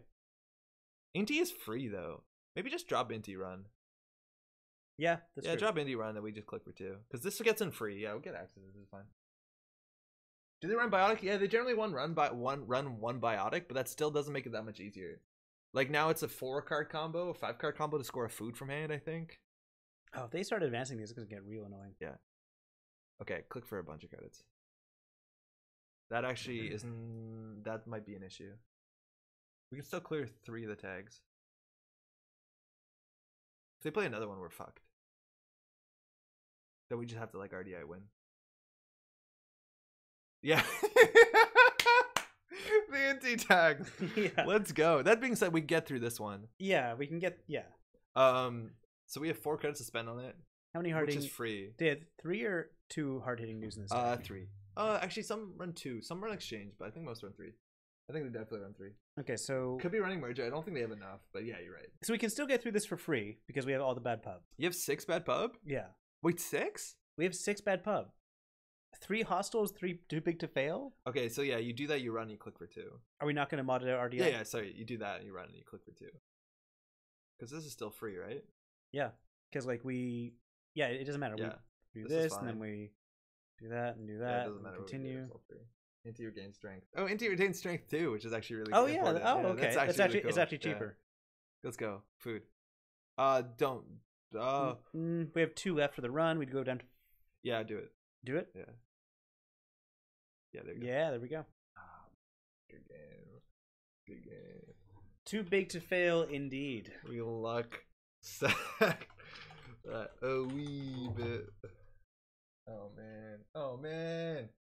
And he keeps saying I don't think they know. Yeah, it's clear that they didn't know. Like the right play is well, I don't know. It's difficult, right? Like you want to advance the back one because the front one we can always get with Angolo. But yeah, you're right. Inti retains strength. It's a shaper thing at some point in the game. I had to adjust my plan. Yeah, seeing the plan evolve was cool. Yeah, it's Titan too. You too. See you around. Yeah, Titan's really cool. Like I've played so many Titan matches at Worlds where it's like, okay, you're either a lockout deck because you run Arc Lockdown and have ways to tutor it, and there was a lot of Anarch I played against.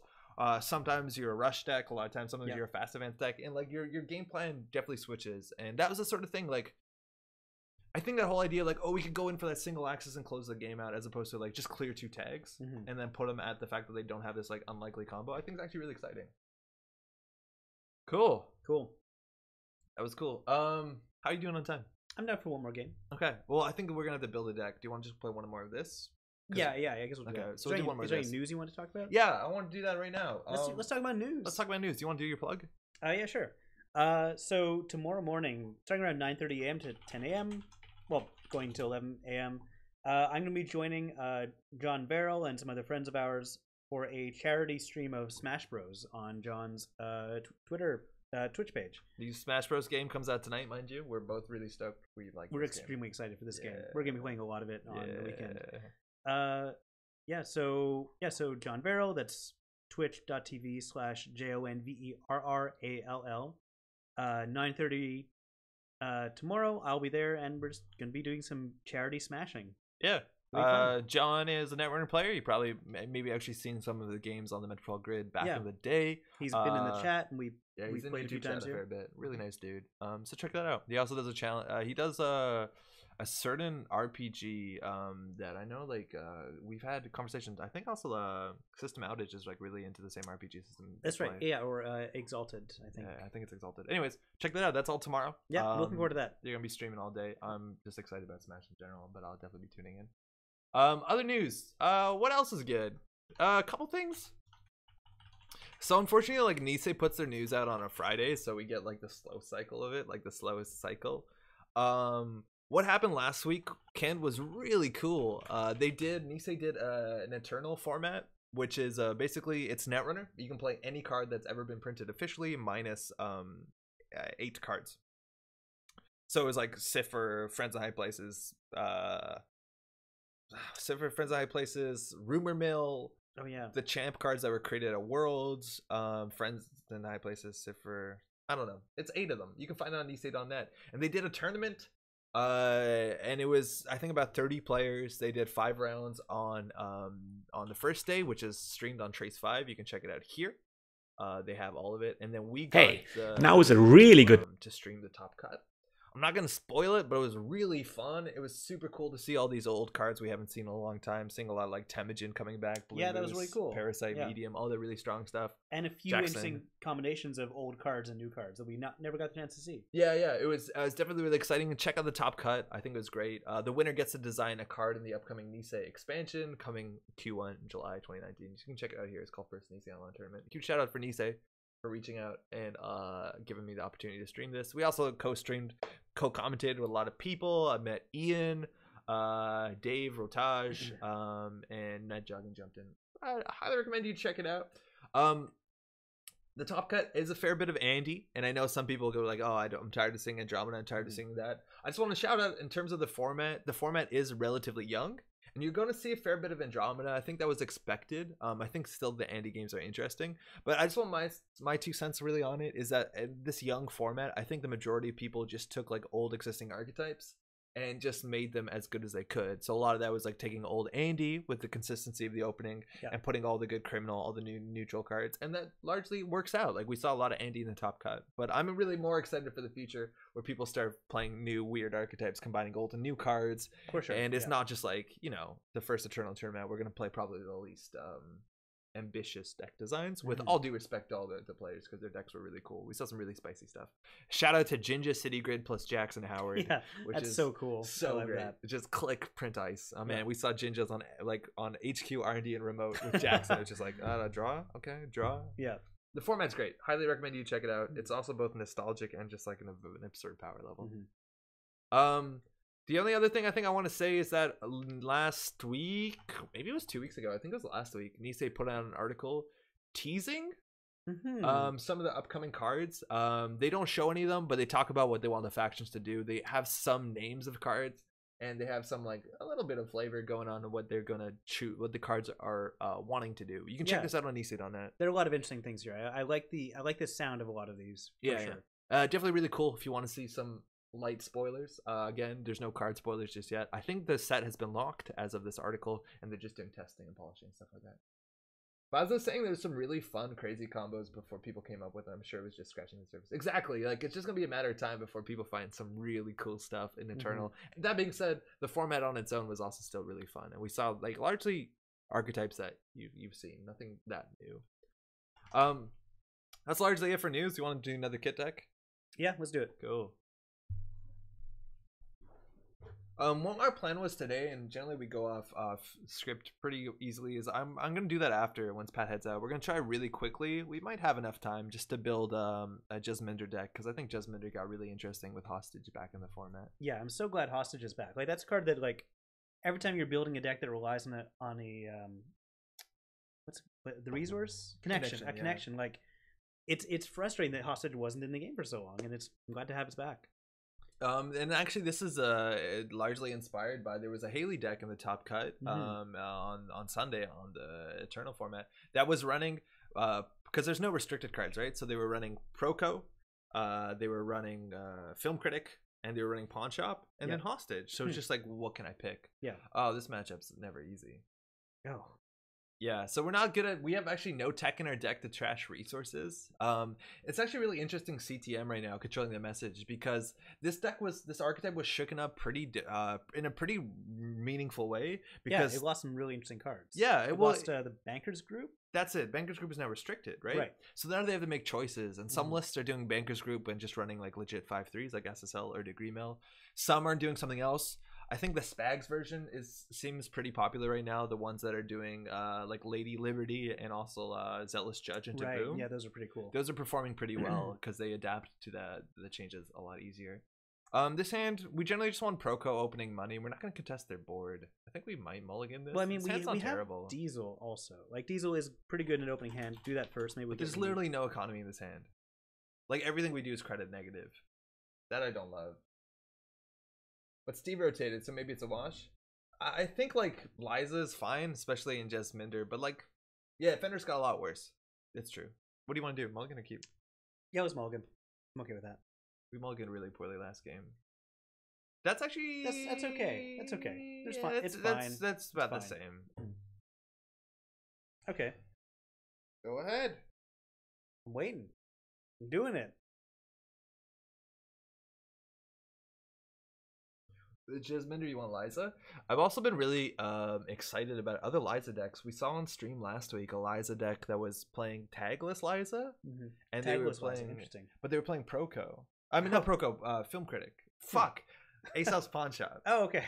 Because the idea is like they would run Essential with a dorm computer, draw 2 cards, so they would always be able to like draw, so they can install to power their like pawn engine. Yeah. And do they have like the art museum? No, but you could. Yeah. That one didn't at least, but I think Shaper you might. All right, so they've just got servers out there. So nothing we do is good besides Pad Tab. Yeah, I think Pad Tab's fine. Like draw, Pad Tab. Do we ever check any of these? Do we? Like, okay, so what are they? Mumbin Virtua Tour is bad. Yes. But Project Ares, sorry, not Project Ares, but just like Advanced Research, the AR Enhanced Security is like super important. We hit that. Absolutely. Rashida, we wouldn't trash. So maybe we floating a tag on turn 1 is not the worst. It's just hard hitting news is really bad. We have no way of recovering so well. Maybe we play Equivocation just to go down to 3, so weren't forced to lose our credits on a virtual tour. And I'd rather just risk it. You want to just risk it? Yeah. Or do nothing. I don't want to play the Equivocation for no reason. All right. Server 1 or server 2? Econ the Tagless Liza deck is so fragile, but so strong if it works. Yeah, it felt really cool. Like, playing against it was also fun. Like, it's an interesting archetype. Alright, so they're not playing food, unless they're not respecting the list just yet. If we trash that, yeah, we trash that. We just float a tag. Just hope we don't get hard hitting news. Because now we can trash the other one. Yeah. Or at least check it. So now you check the other one. And then you just credit twice, right? Like, you can float a tag. Worst is like, what? Yeah, good. Yeah, great. for sure, really for good. sure. That's a really good opening for us. Yeah. Just credit 2. Float the tag. Like, Market Forces is kind of bad. Close Accounts doesn't do nothing. Worst case is hard hitting news here, but they also go down to 0. Yeah. There's a slight chance we just Equivocation the game away. Equivocation is also kind of rough because we force them to draw into like Psycho and stuff. Here, the hard hitting news does. Good. Okay. All right, cool. Cool. I think we check all this shit too. Like, they didn't hard hitting news as this last turn. Why this one? Yeah. Yeah, reverse order. Yeah. I think you have to. Yeah, for sure. Hell yeah. Yeah, there you go. Yeah, absolutely. Super important. Absolutely. Check the other one. I guess what could it possibly? There's nothing bad for us. If we find a mum bed, it's fine. We find a pad, it's fine. Yeah. Well, can't do anything about that. Just take 2. Like, we really don't have to do anything. Don't clear the tag, because like if they hard hitting news us this turn, 5 tags versus 4 tags is largely irrelevant. Yeah. I'm glad we got that agenda. That's such a pain that's a fucking pain. That we also still don't know what kind of deck this is. Like, this could be still like that sort of Spag Zealous list, which having a single tag at the end of turn is much more scary, because they could just like open up the Zealous farm and start pointing fingers. I was trying to make Jez work since she came out, so I did go that way, but probably most normal people do it the other way around. The choice of Liza that makes you pick Jess. You're not seriously considering another target for DJ with Jess. Yeah, like you pick Jasmine. You start with Jasminder and then you pick Liza, because you can't pick Jess. She's not a G mod. All right, they're thinking. That's good. They didn't get any filter draw or any burst draw, so Rashid or Daily Business Show. Those are the kind of cards that guarantee that they'll have hard-hitting news, things like that. 5 credits is kind of awkward again because of Mumbet Virtual Tour, and there we go. Cool. So they need to spend 2 more credits on this. They go down to 1. So there's nothing they can res credit positive besides the last copy of the Bankers. Yep. Bankers. So we just take that. Cool. So small chance we die. What do we do? Do we just drop an equivocation and close the game off? They have nothing scored, so they can't exchange us. It feels really dumb, but also really fun. It does feel extremely dumb. And we've already done the dumb equivocation play once tonight. Yeah, but what else are we going to do? Like, we have to top deck into a single SMC or top deck into a single misdirection? Misdirection. That sucks. Like, I think we modded that thing out and just go ham. Just go ham. Yeah, all right. We're gonna force them to draw all their ice. You know, though. if we fuck it, let's go. Yeah, let's do it. It's a hard matchup. We probably have to high roll it a bit. I need to sleep because I'm playing a lot of Smash Bros. Oh, yeah, Anyways, yeah. let's close this game early, one way or the other. Harper State is such a good card. Happy to sing. Yeah, yeah, of course. Well, okay. Yeah, fine. Well, I'm not gonna trash it. No, they'll draw it. Run again, right? Yeah. Just see as many cards as you can. You might even want to run HQ at some point, but it's too late now. Oh, that's fucking obnoxious. Yeah, that's really obnoxious. Okay. That's fine. What, are they gonna bounce our equivocation? We paid 0 for it. Jokes on them. Yeah. You want to trash that. They'd draw that otherwise. Let's go.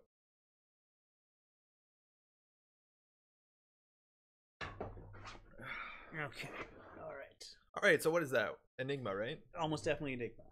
But they don't have credits. So... Exactly. So they click for 2, throw out a bunch of cards, and then they go down to 0, resing the Enigma. Yeah, for sure. Now, if they can res that, like say it is an Enigma, they can't afford to res it, we put the cube on it and go make a lot of money.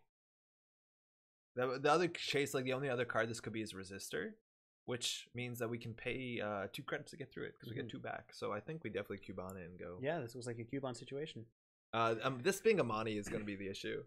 But that puts them down to 0. Fine. Yeah, it's fine. Yeah. It's fine. They can res it, go down to 0. Gotta discard the card. They might discard a Monty here. Like, it's not gonna help them win because like our board state's so fragile. Okay. Yeah. Cuban R&D. Get the leech out there, or I think it's what's it called? Like remora. Remoras are the fish that feed that leech onto clamp onto sharks and eat the. So those are lampreys. No, I don't think so. Pretty sure it's a remora. Woo! 2 credits. Chat, let Andre know if I'm right or not. Okay. No, draw that. Force him to draw it? No, you draw it. To steal it. You can do it. No, I can't. Yeah, you can. How can? 1, 2. Let's go. Oh, okay. Yeah, sure. So no. Or we can leave it in hand. Leave it in hand. It's not going anywhere. Okay. Force him to draw it. Okay. Force him to draw it. All right. It's just an HQ. Yeah, trash it. We see 2 more cards. Let's go.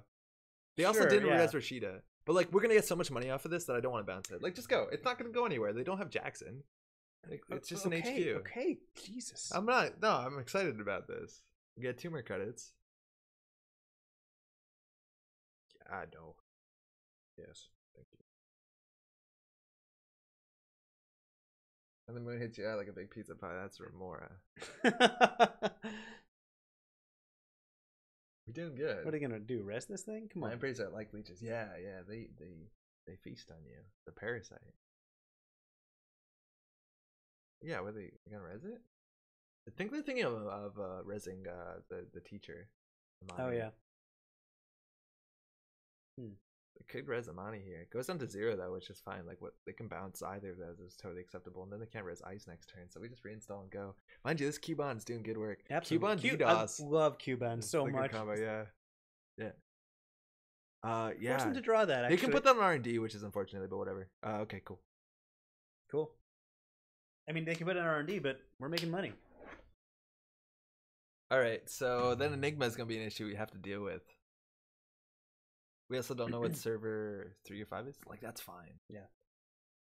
It's totally acceptable. We also haven't seen any tag punishment. Again, like, exchange is really potent, and that's a good reason why not to steal the degree mill. It looks like that's what they did. That's also worth knowing, is that they're not playing food. If they're playing a standard, like, Worlds-esque shell, that means that they got 3 more influence. Yeah. So let's find out where that goes. Yeah, even if they go up to enough credits to res the Enigma, like, we do know they have Degree Mill in HQ. We can just go grab that whenever we want. Jim says game point in HQ. Don't forget. I think we're only on 3 though. Do we hit need one Film more? Critic and then go HQ just so we keep our meager? Well, we're 5 tagged. It's actually really hard. Oh, that's true. Because they just trash it, right? If we don't end with then it like goes 3 into- clicks left. Yeah, but then like it doesn't. Like I Yeah. just think we wait. Because they did install a new server, so that's a DBS. So Right, now we right. run here and force them to res the Enigma or not. The Yeah. question is whether we do first or last click. I think we definitely want to draw into our Angolas. all right, draw one. Yeah. Oh my God! Oh, no. Go! Okay, run, Go! run, run. And then we have less than 4 credits. We'll get 2 more if they res it. Holy shit. That was a mill, not Ares. Oh, yeah, okay. So that is the Enigma. Okay. We break for 2, get 2 back. And we exactly don't have enough Oh to my hit. God, this is perfect. We don't have the 5 credits to hit Wow. them on Beverage Tour.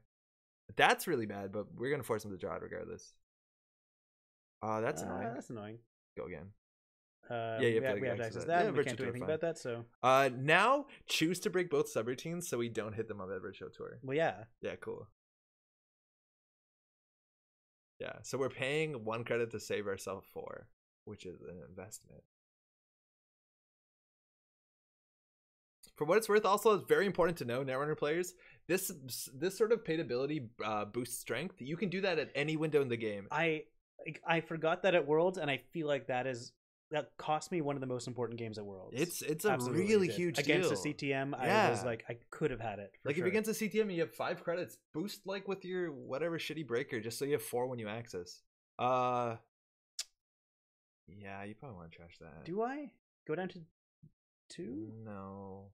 Yeah, let them draw that. Otherwise they draw an unknown card. And they need 1 to res that. The thing is we're going to have to go trash it anyways. Yeah. That's just fine. Go hard with equation, dream big. That's the plan. 2 in archives, mind you, the 5/3 might be in there. Like they generally run That's true. one copy of what's it called? Preemptive action. Yeah, that's the one. That's the bankers. Resistor's gonna go on R&D, probably trashing the Enigma. Resistor's really good, mind you, because it's 5 strength. Oh, they're not even trashing okay. Enigma, so they paid 1 for that. So that means they can't res the bankers. So I think definitely keeping that Enigma is a mistake, considering we break it for a credit gain a lot of times. Yeah. Interesting. And we can, if we wanted to, break the. Yeah, what do we break the do no anyway? now? So what do we know? This is server 7. I'm pointing at my screen. Server 7 really is bad for those watching. at Yeah, home. server 7 probably DBS. Server 8 probably bankers. I think one of them is probably an Amani. I bet Server one of those 6 agendas an agenda. I think server 5 is probably agenda. Like one of these. This is the what's it called? The sports team. Yeah, We don't know what this one is, and they can't res Amani, so I kind of want to check this one. Yeah, while we 6. have 4. We think 6 is the Amani. I think. Yeah, 6 and 7 came after we started. So let's locking check them. 5. Yeah, let's do it. Because like getting that what's it called up is really scary. This team sponsorship, but they need at least 3 credits to do that with 15 minutes. Oh, it's another one. Okay, that's fine. Let's draw here. Yeah. Doesn't do anything. Draw again. Do we run HQ? We've seen most of what they drawn. I think it's pretty bad. Yeah. Or what do we know that's in their hand that they haven't played? Like, there's a Eula somewhere. Yep. Eula's in their hand. We gave him another DBS. We gave him 2 DBSs. Do we run archives? Can you imp an MVT? I don't know what the text on MVT is. I think it's you have to trash it. So yeah, if you imp it, it's fine because it doesn't say pay trash cost. Degree is installed. I don't think they install it because I don't. Do we run archives? I was thinking about that. Yeah. Yeah, you can check. Whatever. If they had Amani money, no, but they don't. Rashida's the worst case here, but we've seen most of their cards. And I think we've trashed you, Rashida. So we're 1 card short. Dang it, huh? Well, let's leave all of it. Yeah. We'll come back for this later. They'll install Eula or something. They have 0 credits. Right, and we'll just install Pat Tap. We probably should have stolen one of them. We probably should have just kept our breaker and shuffled these because they might go shuffle all of the preemptives. If they have a preemptive, they might doing it now. It's just a waste to click to install the agreement. Yeah, it looks like they're throwing him out. So if they have the preemptive in hand right now, we're boned. But like we just found 6 points in archives, and it's really hard to protect that against Kit while they have 0 credits and we have 4 and a break. Pad taps are okay. No. In this matchup, if they play pad campaign, it's interesting. but like we're heavily tagged. That doesn't really matter with this card. It saves them a credit. Do you think we've already done Pat Tap? We have, yeah. But we could do Pad Pat. That one is much confusing. I think we can do Pad Pat. Yeah, I sent. I want Pat Pat. Pat Pat. Yeah, Pat Pat's pretty good. I sent Andre a bunch of texts. While I was on my way here, I was just looking through like the deck builder for like the earliest cards to the latest, and sent him a bunch of good ones. So we got a lot of good stream titles coming up. Oh man. You guys are gonna love this. We win, right?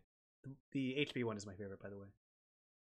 We win, right? If they have a Money Sanai money, it's for scary. sure, for sure. I'm just closing it, right? Yeah. There's no tricks here. No, there's nothing they can res here. Amani Sanai, if they could have res and beat the trace, it's actually really annoying, but we just double install. But it would have been just annoying, and we could have installed the other zero. Oh my god, that's a really rough matchup. Oof. We don't have a lot of ways to deal with that. Yeah. And like, that's kind of a big deal. It didn't matter in this matchup because we got the 1-pointer, 3-pointer, but playing this instead of food, actually it made the deck stronger in some ways. Like we still needed 4 agendas, and this was a pain in the ass. I will be right back, and then I'll come back and say goodbye. Yeah, okay, cool. Hey Ronnie, how's it going? I think they're boned with no money. Yeah, that was a big thing. Yeah, Cuban was MVP there. Big way to get money going. I think a big thing is if they trash the Enigma, when they installed the resistor, they would have had a credit which threatens resing like the bankers and stuff like that, and that's actually a really big deal because then we have to like swing our attention because we can't let the bankers go up. It's also a really big thing about about NBN controlling the message is that this deck runs maybe 3 hedge funds, but like they run no way to make money outside of a hedge fund. Some run market forces and then assets. So even if you like really screw yourself over and you trash all these assets, like this was a really good turn 1 for us, and this is also a fair bit of money. They click for credits a lot, and if they can't play daily business show, they draw shit. They draw really poorly. That's all good.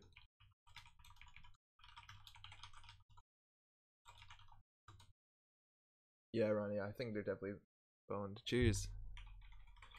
2. Imagine I spelled that perfectly. Okay. Pat's gonna be back in a bit. I think we're gonna definitely Mike versus Mike. We're gonna be building a deck real quick. It's 10:18. We'll probably run this one down to 11:45. We got another hour and a half of Netrunner, maybe more.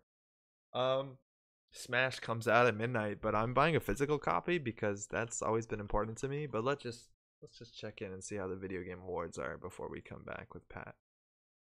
Player in the Battlegrounds. Can't tell if this is a trailer on Twitch or this is actually footage. Am I allowed to stream this thing, by the way? Is this like some sort of internet crime? Play tonight on PC test servers. Apparently there's some new Player in the Battleground stuff going on. I think Counter-Strike also just released their like battle, what's it called, version today. I don't know what's going on here. This is the good Netrunner content you're all looking for, right? Good old Jeff Q. I'd be interested in the chat for those who played Artifact in this last week to hear what they think about it. Because a lot of people have a lot of different views. That maybe is not even worth saying, but I've been struggling with it. Like I think it's really difficult and pretty nuanced. The base engine of the game seems really simple, just like Netrunner, but like how it works together is kind of difficult. But I've been like really frustrated with the RNG elements in that game. That game has like insane amounts of RNG in really meaningful places. That's been like really tickling me the wrong way. Yeah, I don't know if it's for me. That upsetted me because I wanted a card game to play.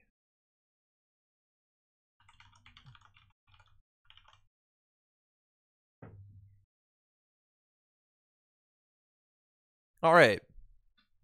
For what it's worth, we also saw this last week on stream. Somebody played against me. Oh man, I forget who. Was that Analyze Chris? Yeah, who? But they played this, I think this exact deck list. I built it from watching the game. I brought this to a GNK on Saturday and had a lot of fun with it. I think I only managed to Apocalypse once. But this deck has double Apocalypse, a single Levy, Maker's Eye, Wantons is such a good card right now. Was it Jogging? Yeah, you're right. It was Jogging, right? Because this is based off of the Fury Road decks that were around for a couple of years. And I had a really good time with that GNK. Yeah, it was really fun. I played a great, speaking of Cuban, like I'm loving that card so much. I played a game against Artem where we eventually stopped playing Netrunner, and it just became a battle over the server over whether I could keep a Q-ban installed on the wraparound and just like use my corroder with my smoke credit, just gain 2 credits every turn. And it was like that became the center of the game for a second. Like we both stopped trying to win. It was just like we were having fun with that.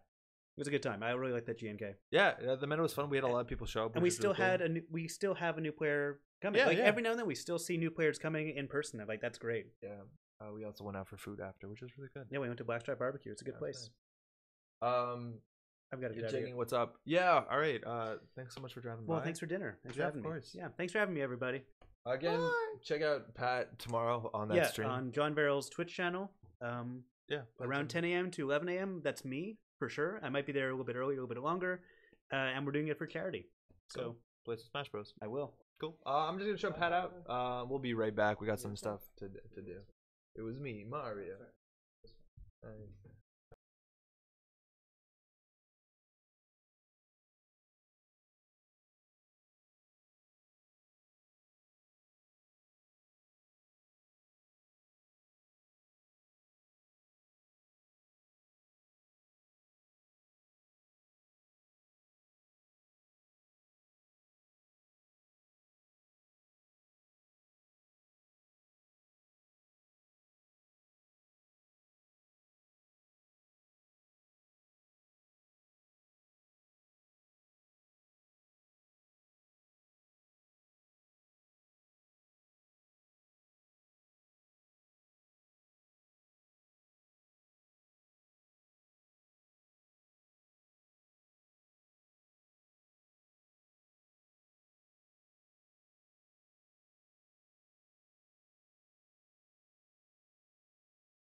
All right, welcome back. My name's Andre. How's it going?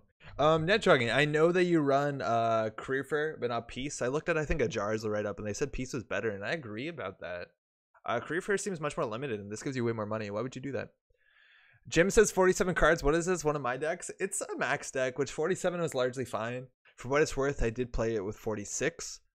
You might notice Stim Dealer is in this deck, and that kind of seems wild since this card never really sees play. The big reason why Stim Dealer is super important, and the other options are playing cards like that one that gives you 2 clicks after you take a brain damage as an event, is that you lose. You can't Apocalypse a deck that runs MCA Austerity, and I was expecting a lot of MCA Austerity because it's actually like a really strong card, and when the meta is shooken up by the new most wanted list, this card comes up a fair bit. Like, you can play this in Controlling the Message, you can play this in HB, you can play this in Mati Makundo, like, you can play this anywhere. Amped Up, that's the one. So like this actually lets you Apocalypse through an Amped Up, through this thing, through an Austerity, which seemed really important. And the write-up for the original deck had this too and said it was good. Soviet Loveheimer, been trying to get into Netrunner, but sadly there's none in the wild right now and no players, so it's cool that y'all are here playing. Hey, that's super cool that you're here. Sorry that it's hard to find. You can play online, of course. That's easy. You can proxy your cards. Generally, no organized tournaments care anymore because they understand it's hard to get into the game.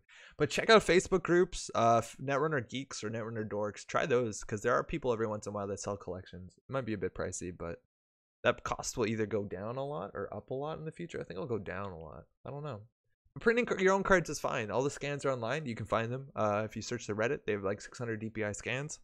If you don't, I think I have some. Maybe hit me up. Send me an email. Maybe I can help you find them. But they're definitely there if you find them in the Reddit. Look! This deck was cool. I liked it. I think Apocalypse is a really strong thing in this new meta because there's very few counter cards to Apocalypse, and Apocalypse is incredibly strong. I wouldn't be surprised at some point if this card becomes restricted. If it just becomes everywhere, because this card largely can be played in anything, and it's really good. Are those different groups? Are the geeks and dorks fighting like Jets and Sharks? I actually don't know why it happened, but one of them was like originally Netrunner dorks, and then somebody had to make a new group. I don't know what, but there's 2 groups. I think one of them is not active anymore. I don't know. I'm not that big on Facebook. Let's make a deck. All right, so we're going to play an ID I don't think we've ever played on this channel, which is Jasmine or Serene, Girl Behind the Curtain. Also, mind you, huge shout out, if you're new to this game, ask questions in chat, please. I try to explain as much as I can, but if there's questions about why do this, why are you doing this, why are you building this, any of that stuff, just ask. Like, there's no dumb questions. Like, everybody had to figure out the game at some point, and this is, you know, a pretty complex game. Also, you meet people in chat, and they're pretty good. Jogging said there's only one group now. Dorks got closed by Facebook, so Geeks was made. Why did they get closed by Facebook? So Jez says avoid the first tag during each run. No link. This ability is largely based, the power level is largely like decided by either how often you can tag yourself, which there's only so many good shaper cards that let you tag yourself, or so many cards on the runner side, or how often your opponent can tag you, which largely only happens in NBN, because mind you, this is only the first tag during each run. So while there are certain cards, certain ice that tag you regularly, things like IP block that see a lot of play in a lot of decks, there's a lot of matchups where this card will give you no value unless you go out of your way to get value from it. Now, I said that this card is not that good unless you can tag yourself really regularly, and a new card came out somewhat recently, a couple new cards that let you tag yourself rather relatively regularly. Sobi says, no kidding, it's tough but cool. It's like the best game. And again, I played a lot of card games, let alone like video games and board games and stuff. Like, this is still the best game. So it's all good. Kevin says makes Argus sad. Yeah, Argus is definitely one of the better matchups. So DJ Fenris was a card that came out of Rain and Reverie that says you can gain the identity, or the, sorry, not the identity, but the text on the identity of another Gmod. And it's a 1-of in the deck, which is a huge issue because variance is like really high with this card. We'll get to that in a second, and it costs 1 influence. So we're going to play this. The question is, which Gmod do we play? And there's another new Gmod, the newest Gmod that came out, Liza Talking Thunder, who says the first time you make a run on a successful server, on a central server each turn, draw 2 cards and take a tag. So if we can manage to get this 1 card in our deck, which is a 1-of in 45 cards on turn 1, and play it, we have Liza Talking Thunder, who says every time we run a central server, we just draw 2 cards and we avoid the tag. And that's incredibly powerful. That might be obvious. You just do a good thing anyways running, and then you draw 2 cards at the end of it, which is great. It makes your ability a bit interesting and a bit worse in some cases because Liza isn't a may. This is a you have to. So if we use Jesminder's ability on a piece of ice and then hit the centrals, we're going to take a tag. So we got to play around that. Oh, I shouldn't add that to the deck. That actually just changes our ability. Oops. Now, this is a 1-of in the deck, which means like sometimes we have the best opening where we draw this in our opening hand, and sometimes we never draw it in our deck. It's just like, eh. So this is why the biggest deal why I want to do this now is Hostage is now in the system core, which is technically this one, right? And this card is very useful. It lets you tutor a connection and install it at the additional cost of 1 credit. That's largely it, 1 credit, right? This is a double that lets you install a card that it searches for, which is unfounded. I think there's only 1 other card in the game that can do that, Emergent Creativity, which came out like 4 years after this one, give or take. So we're paying a credit and 2 influence as an extra cost, and all we do is install the card. So it's like we drew it for 1 of the clicks in the double, and then we installed it for the other click in the double. It's just so good. And this card is now legal, so we can go ahead and like just say fuck it and play 3 of it, which might be overkill. But the thing is, like, Hostage finds connections, and Shapers actually have a fair bit of good connections. So no matter what, this is going to be good. And this is the basis of the deck.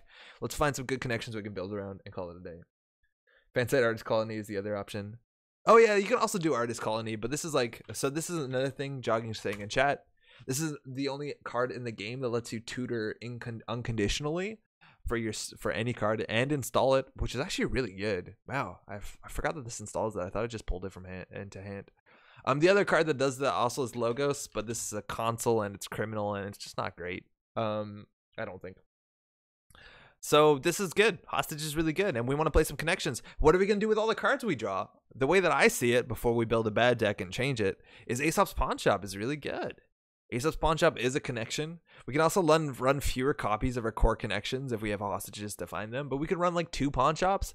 And then with all the card draw, we have a lot of things to install, a lot of things to sell. And we make some weird budget Haley deck that we rebirth into. No, we don't want to rebirth. We want our ability.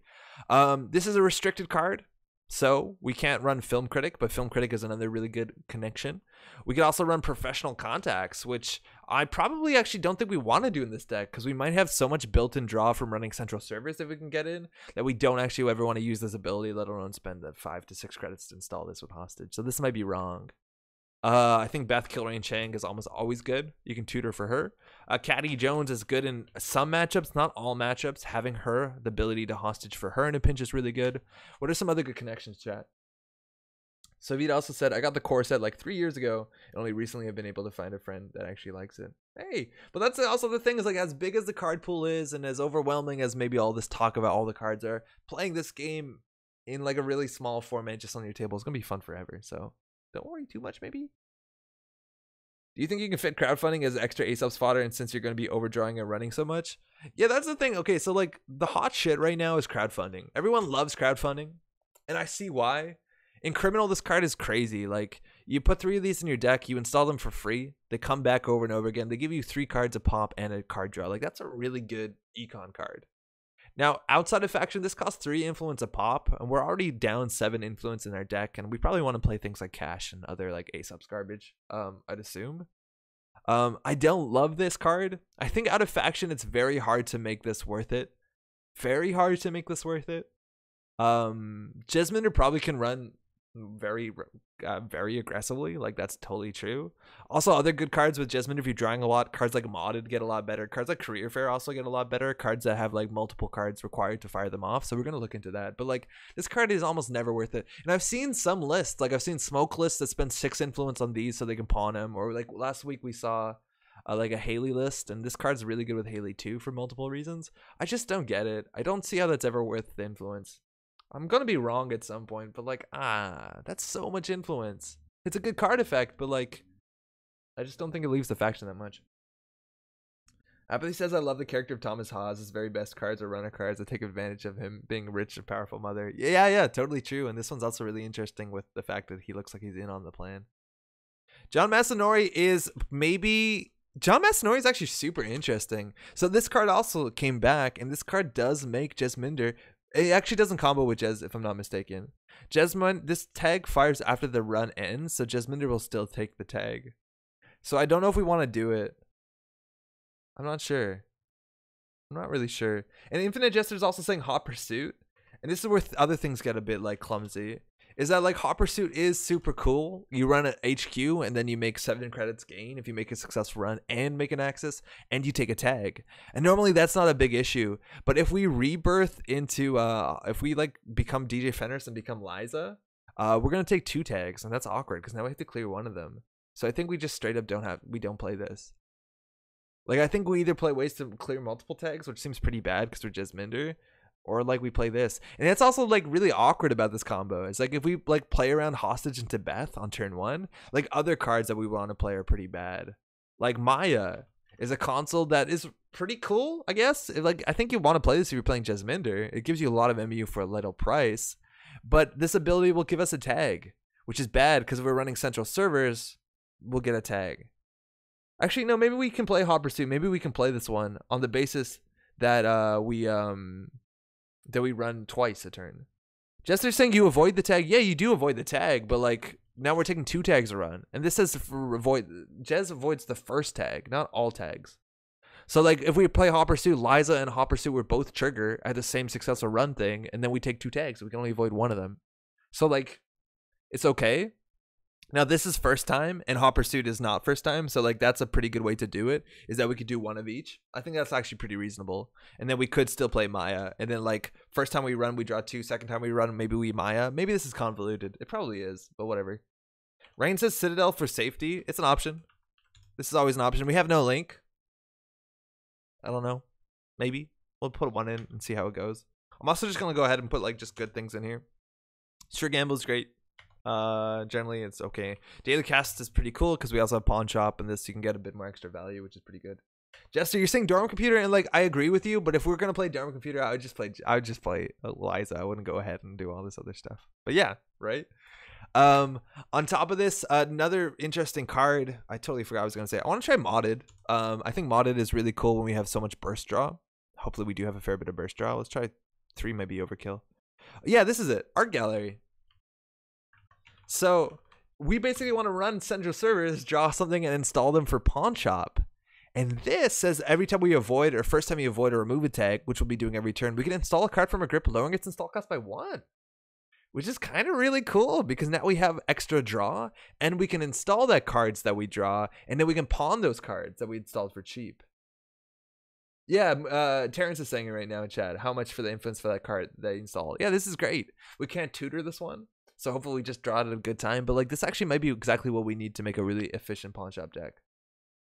Tag is once a run, every run. You avoid a tag every run or only once a turn? It's every run, but first tag that run. Yeah. So like it's gonna goof us up if we combo. So let's try that. If we want to play a pawn shop deck, I guess we play cash. I guess we don't need to. I guess we could. Maybe admin and data sucker, Kevin. We want to be as aggressive as possible, and like admin sucker is a good way to do it.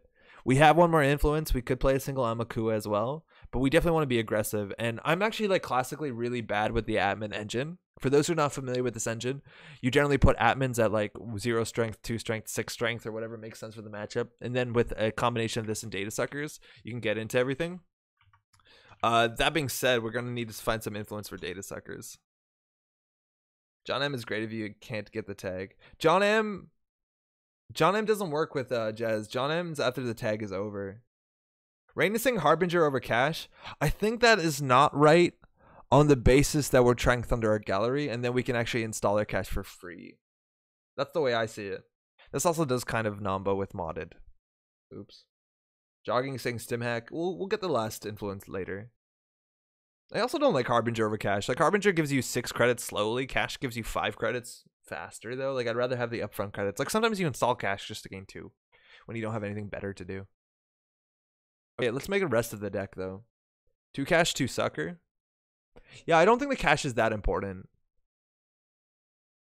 Let's try admin. What does admin looks like? Like what do you do with admin? You run 3 admins, you run 2 suckers, maybe 3 suckers, then you run like an inti and the nanotech probably.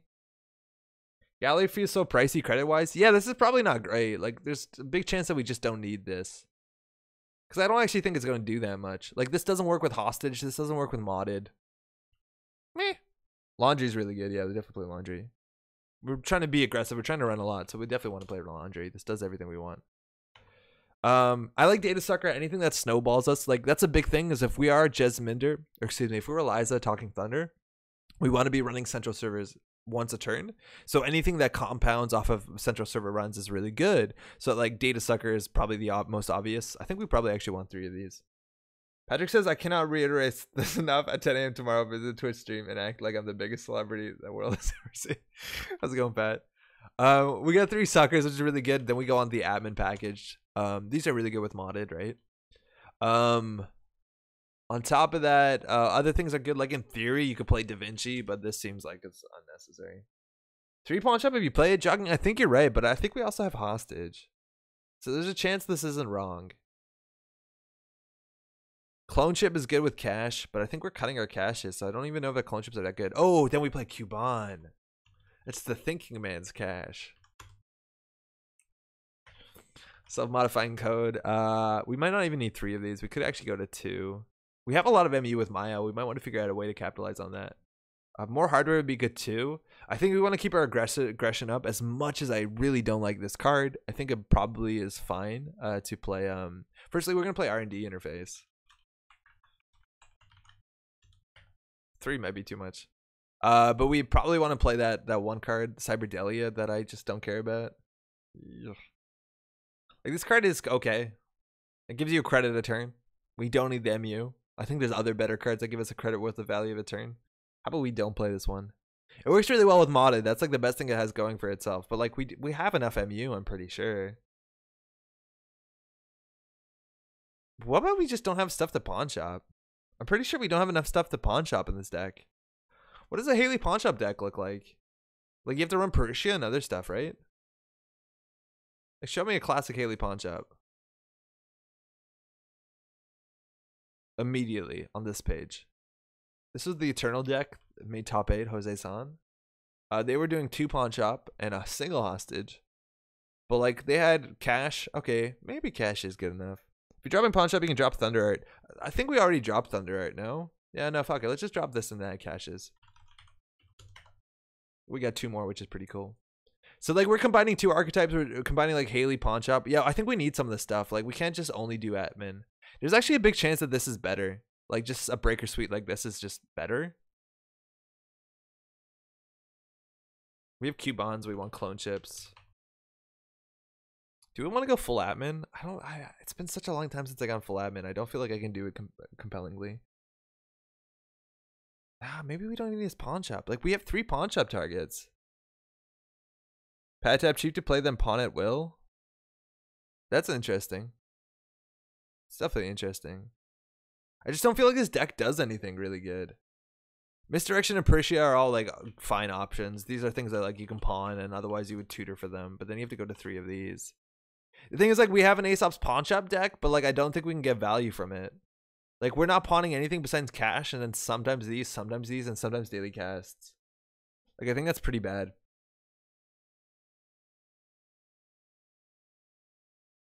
If no pawn, then you go E-strike. Yeah, that seems reasonable. But if there's no pawn, we don't go hostage. Oh, no, we still probably go 2 hostage. If we don't do pawn shop. I think we don't do pawn shop. I don't think we have enough value of pawn shop in this deck. And then we don't have to do 3 suckers. Then we have like fucking 10 influence left. Okay. Let's make a better deck. So right now we want to do aggression. Like, we have R&D interface. We're like a control aggression deck.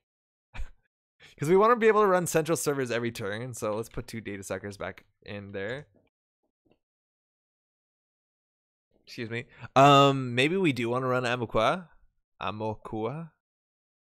Yikes, what are we doing? I want a decoder. You can't currently get through advanced Hortum. Yeah, you're right.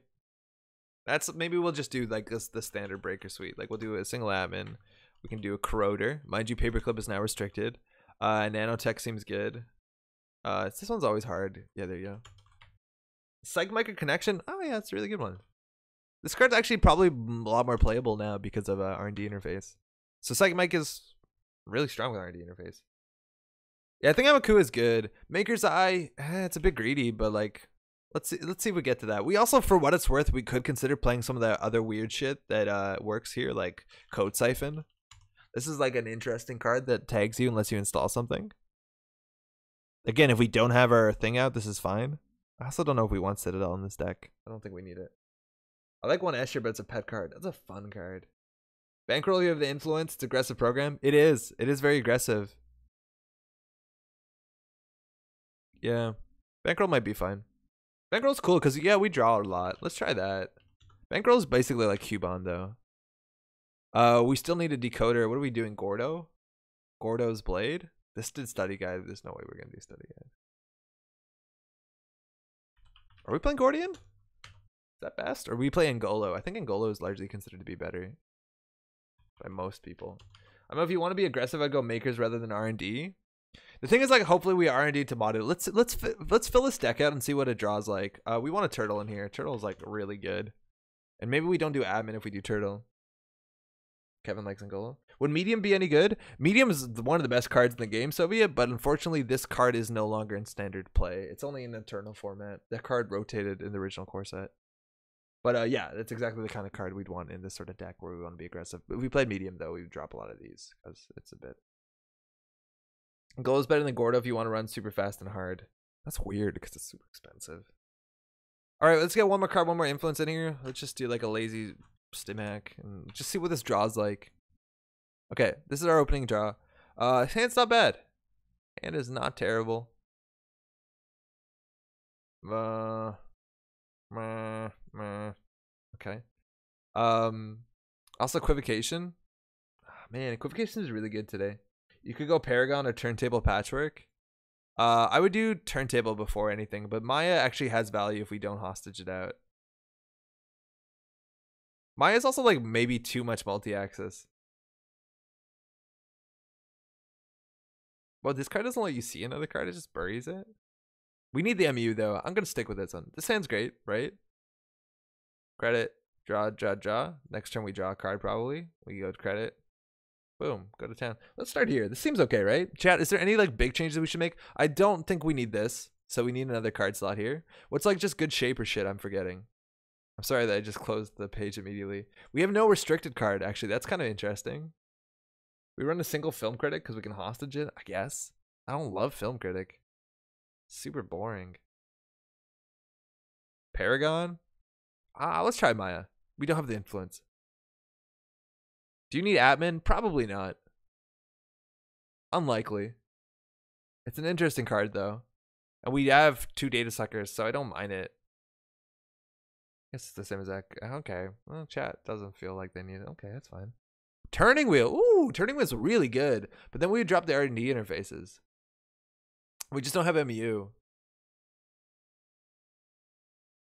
Let's not do turning wheel. Let's hopefully R&D interface is enough.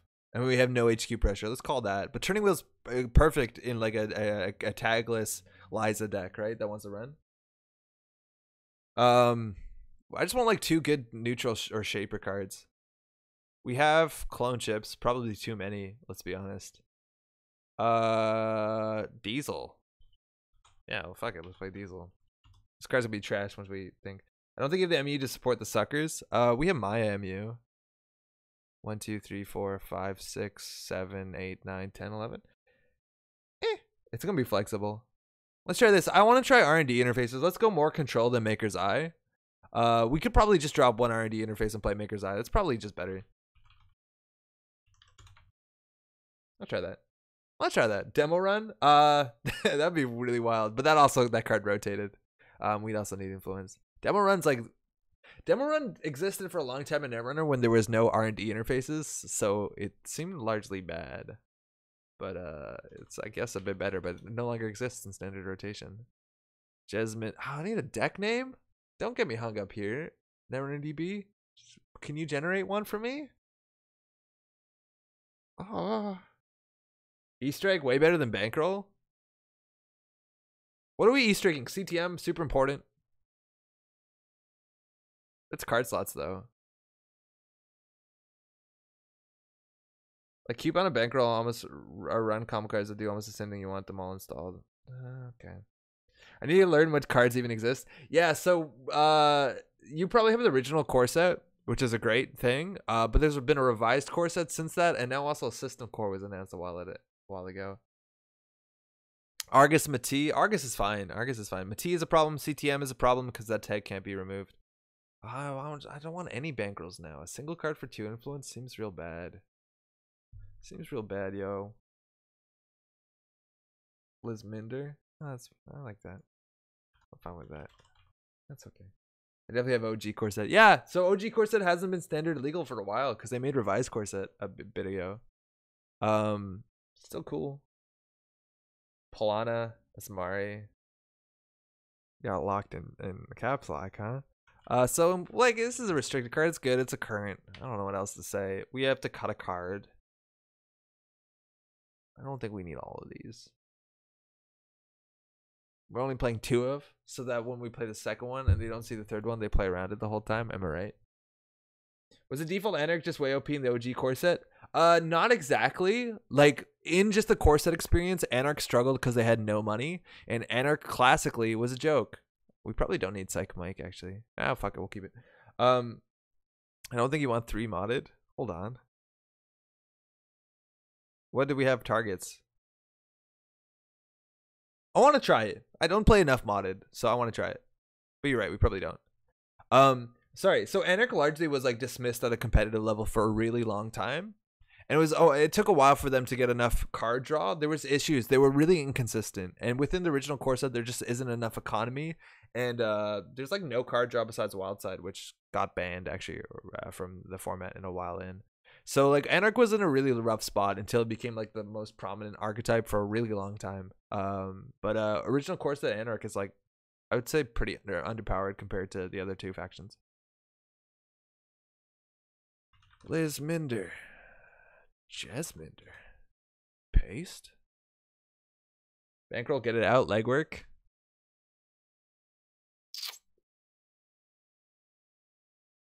Yeah, I don't like running a single bankroll. We're gonna have MU's problems. That's probably fine.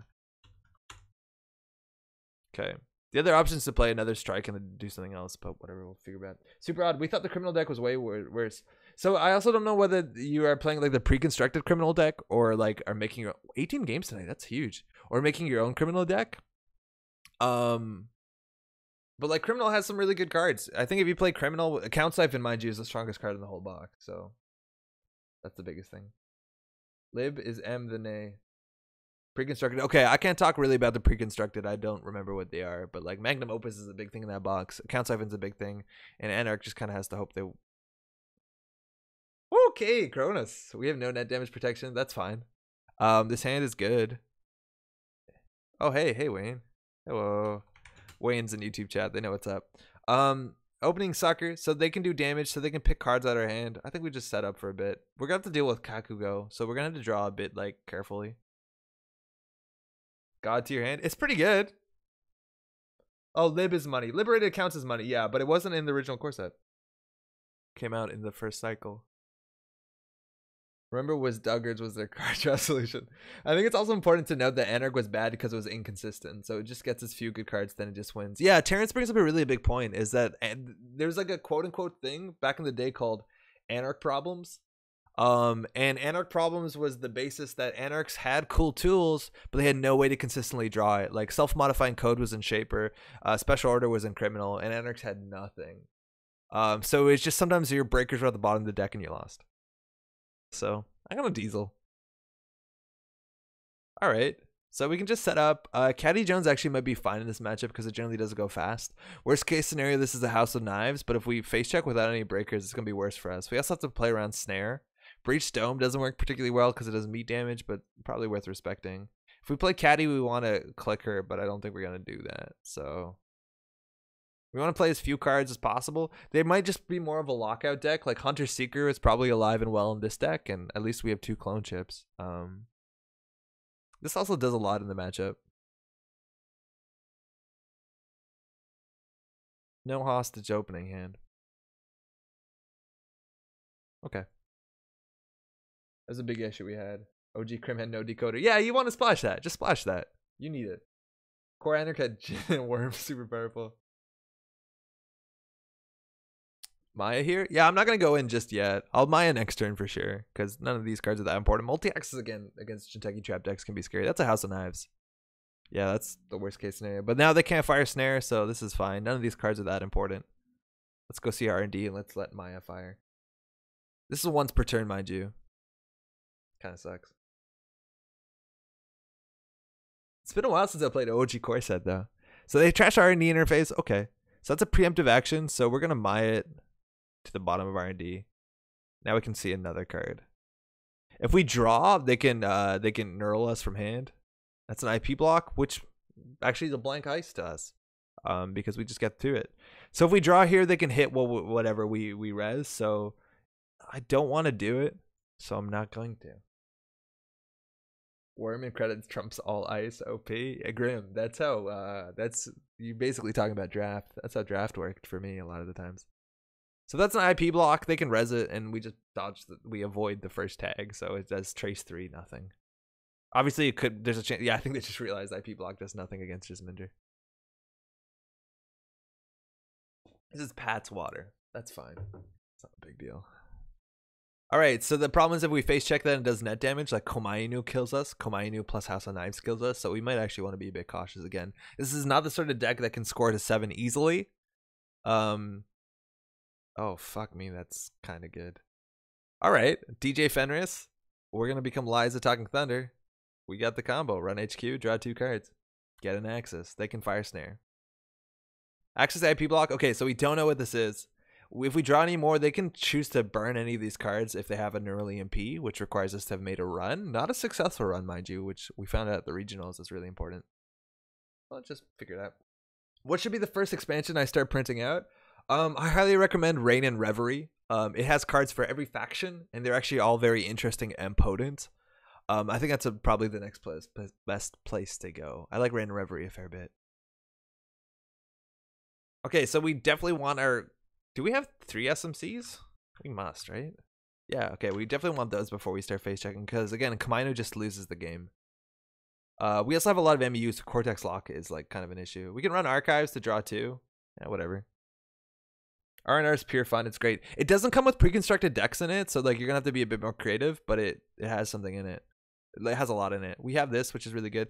Beth is interesting. It forces us to draw sometimes, which can be bad if they neural us for value. I actually think Caddy is probably fine because they're not going fast, and having money technically matters. You should print for the decks you want rather than printing whole sets. That's an interesting way to do it too. Terrence, Terrence is saying this over in YouTube chat, but maybe find a deck that you like. Maybe find a couple decks, just print those. Maybe you don't have to print a box. That being said, if that's how you play, like you like to have the whole box and dig into it on your coffee table or whatever, yeah, dude up. Them good boxes. Let's go R&D because we can bury a card. And we saw preemptive action, so they definitely want to be cycling snares. And we die to snare if they hit us here with the House of Knives.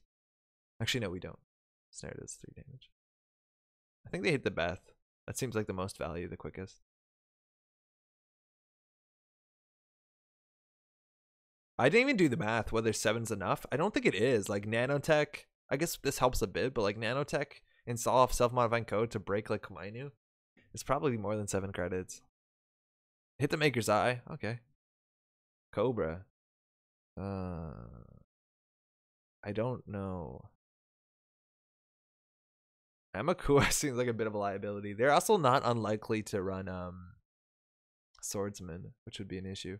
I just don't know the math on this thing. So this is Ford install. Oh. Fuck.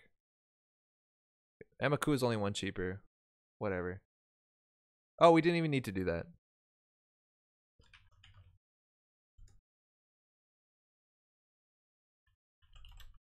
I'm gonna just fix that a wee bit. So the damage, I guess. Ammo is fine, but then it locks us out. Like, it's so much more important that we have this. So we died a snare here. Okay. Standard procedure. Cool. I'm gonna go ahead and bury that because oh no, then we take a tag. Nah, that's fine.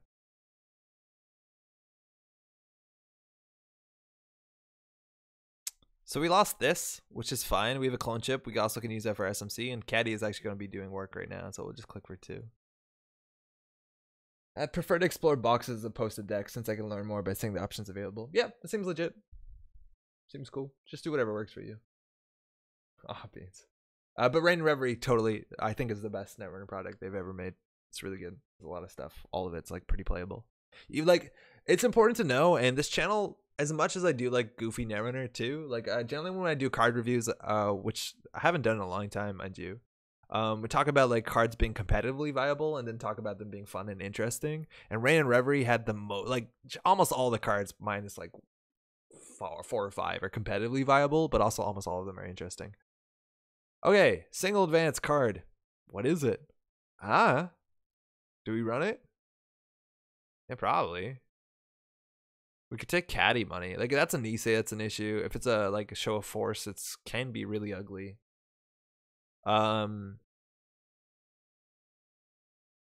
Standard procedure is something we've seen, which isn't particularly great. Maybe they're also running like they could also be running on top of that things like Salem's Hospitality to really goof with us. I kind of want him to res. Maybe we just take this and poke here. We can install clone chip on the way as well.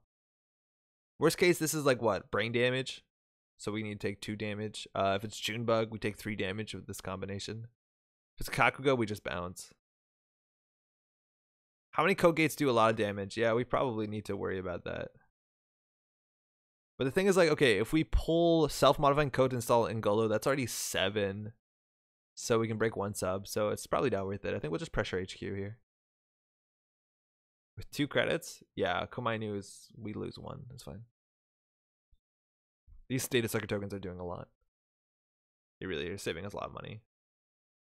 Find the Kakugo. If the Kakugo is on the remote, it's actually pretty good. It's worse if it's on R&D because that's where most of our pressure is.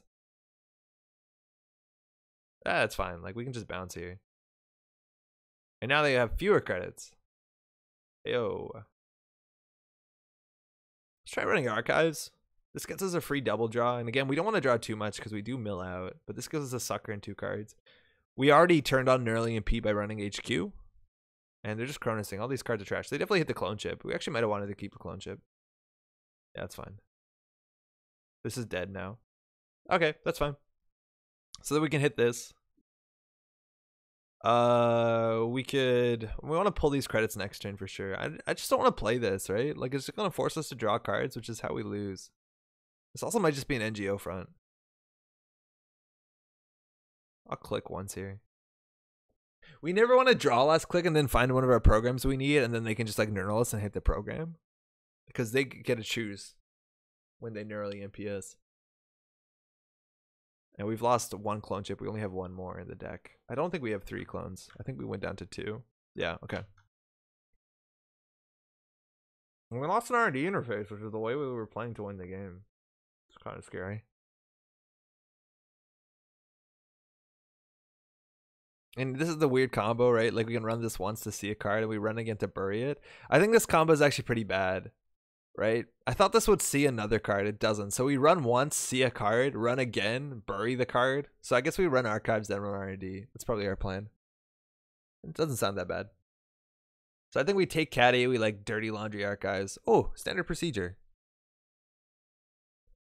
They named event, so they gained 4 credits. Paid 2 influence for that.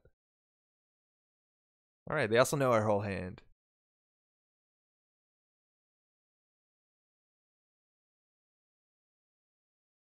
Last click we can run R&D. This largely goes through. 6 plus data sucker, 10 plus data sucker, plus this will give us more money. Oh, they scored that. Fuck. Should have paid attention. It's actually scary. Again, we...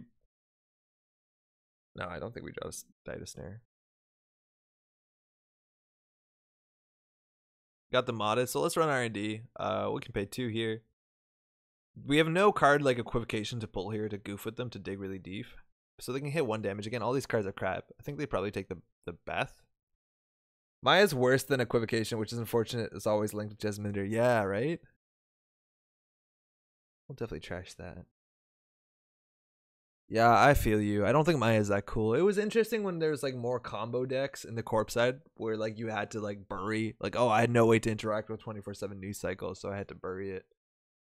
But yeah, not so much anymore. All right, now we're just hoping to win off of the top of R&D, which is kind of rough. Because we don't have, like, cool things like... There's no more indexing, right? Don't trash bottom it. But then they draw a card that we... I guess they do it anyways. They do have shuffle effects. Yeah, we probably should have just bottomed it, right? We save a credit. I'm not used to playing Maya. Single advance. What is this? So we're just about always going to run archives. I guess we could run here, too. But we're going to mill ourselves out. Like, it's so important to remember how many HP you have. And they're running Kakugo. So, like, we only have 28 more cards. So we can only run Kakugo 28 more times. Let alone Snare takes 3 damage off that. This could easily be an Obokata protocol. So, if Obokata is 4 plus this, so 5. So we could do it here. We could also Diesel first. I think they're going to take the Diesel out of our hand, which is fine.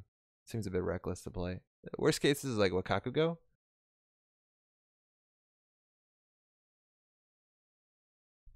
Diesel, go.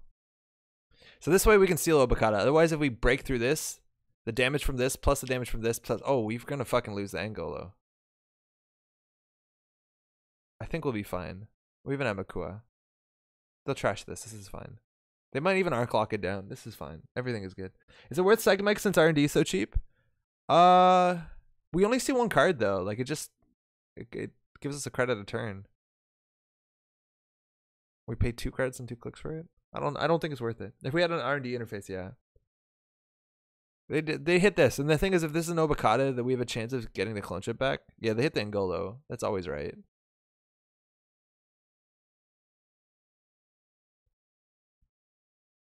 No film critic. Did you break? No, I didn't. I forgot we had to break this. If this gets Hunter Secret, we're fucked. How are you breaking? No, we'll figure it out. It's fine. Oh, the other one.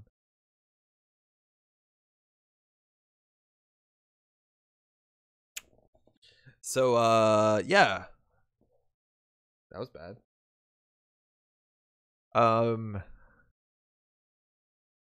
What are we gonna lose to? If they Hunter Seeker this at some point, like we need to get the clone chip on the table, and we just don't want to get this arc lockdown. And they're probably on arc lockdown. Like they could be on standard procedure, Ibrahim Salem. We just haven't seen very few influence. And like this is weird, right? Like this has a trash program sub-19 on it, which is the biggest deal. Because there's a lot of better net damage ice in faction, and if they're playing this, like it almost 100% means that they're playing Marcus Batty and they're trashing things. Yeah, so this is a rig denial deck. So losing the Angolo and losing our last clone chip is like the biggest issue because we don't have a decoder anymore. So I don't know if we're gonna be able to win this one. We'll luck sack something, I hope. But yeah, Batty into other shit's gonna be like way bad. Standard procedure. You can have that. It's fine. Oh, this hand's terrible. Turtle? It would actually probably be better to pull Turtle here than it was Corroder. Because we have to deal with code gates anyways, and this is already loaded. It might provoke them to purge, but yeah, Turtle was probably way better than Corroder. That being said, I think we're in a really bad spot. I don't know if we're going to be able to come back from this. Because, man, I hate Kukugo so much. This is my least favorite card. Like, yeah, there's no counterplay. I can't run centrals. I can't run this anymore. The right plays never run HQ. It's just run R&D, click for 3. I don't want to throw out a card here. That also feels real bad. It's so easy for them to float to 10 of 14, which makes us mill us. So I don't want to ever play this either. And the strike is just not that good. We have a lot of MU. Second sucker. Seems like overkill. Makes Cortex Lock a bit worse. Like Marcus Batty Cortex Lock is something you have to play around. This sucks.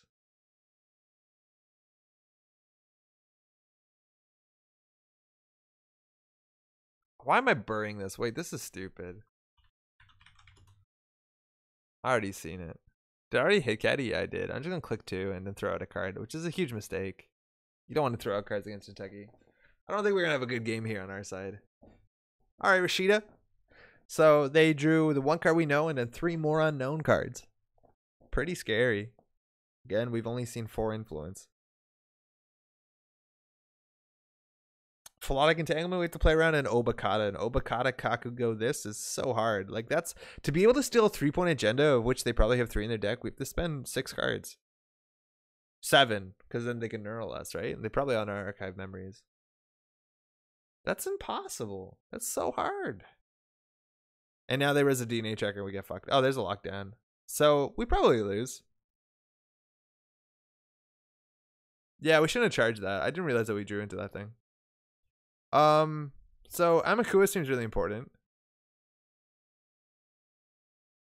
I'll run archives first, I guess, because then we can Maya if we need to. Again, they could just run like Resin Enigma here and be an issue. They're letting us in. We see 1 face down card. It's that IP block that they decided wasn't very good. I think they're not wrong. I think we'll just set up, I guess.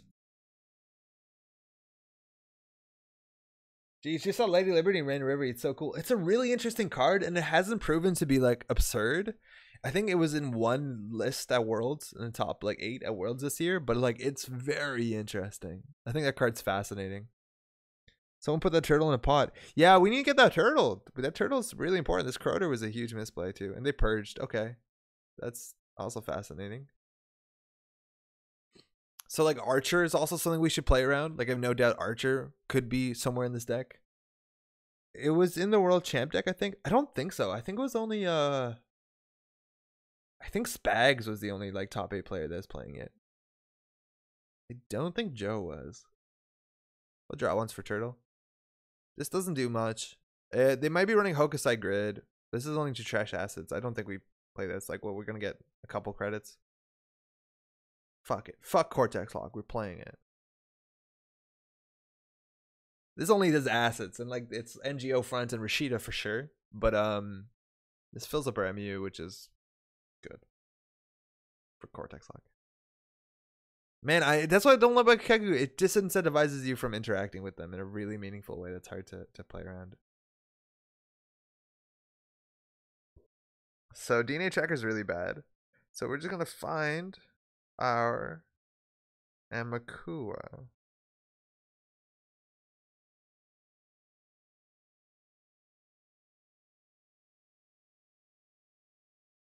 Lady Liberty seems good in Blue Sun. We've tried it a bit. It's probably better in Blue Sun now. You're right. Played with Blue Sun Punitive. That's fine.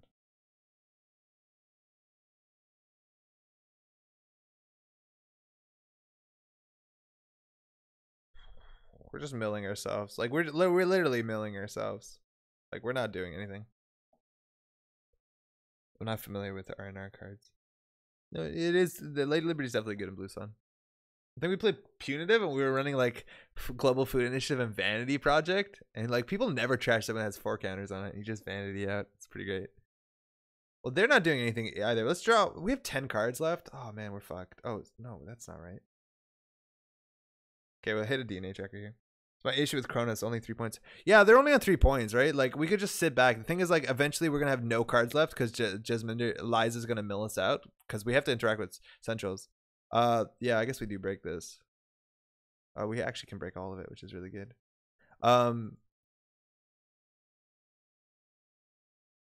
Yeah, it's like a combination of Liza is gonna mill us out, and then we just can't deal with all of these. None of these cards are good. You can kill any of them. So like they have 23 left. We know they have their bad shuffle effect card on the bottom, preemptive. So like it's gonna be a while. Are there any viable decks that try to mill the corp? Because I'm definitely see damage being a viable goal for the corp. Yeah, there are. There's a fair bit. Classically, Data Leak Reversal is a card you might want to look up. That card was it won Worlds and came second in Worlds 2 years in a row. That's no longer in standard rotation, but that deck has proven to be very, very strong. On top of that, there is cards like Fisk Investment Seminar, and even if you want to try Laramie Fisk, that's another way to do it, and that actually is playable as well. Oh, Hatchet Job. So yeah, they're doing Hatchet Job into Ibrahim Salem, so we're just gonna lose another breaker here, and we just lose. We could have pulled this to play around Hatchet Job. Going down to that amount of credits is gonna be pretty bad. But now they just bounce the nanotech and then they trash it, and then it's all about the Amakua.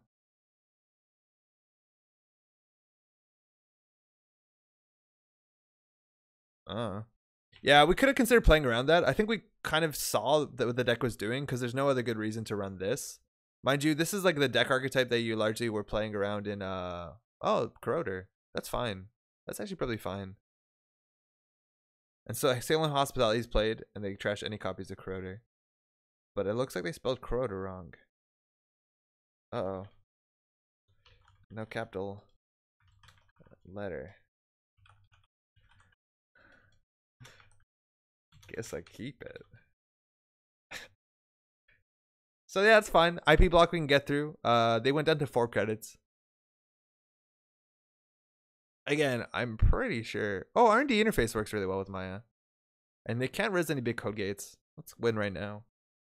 Laramie Fisk is playable, sure. It is! It's fine. Marcurnus is attempted rush. Maybe that's my mistake. I think you can play a grind deck. Like, there's a lot of shuffle effects still. Just bury your agendas. This is an issue. I think you'd be better off, like, obviously Scorpius rotated, but I think PU is just a better grind deck. And we haven't seen Obokata yet. Maybe they are on Hunter Seeker. That'd be pretty good.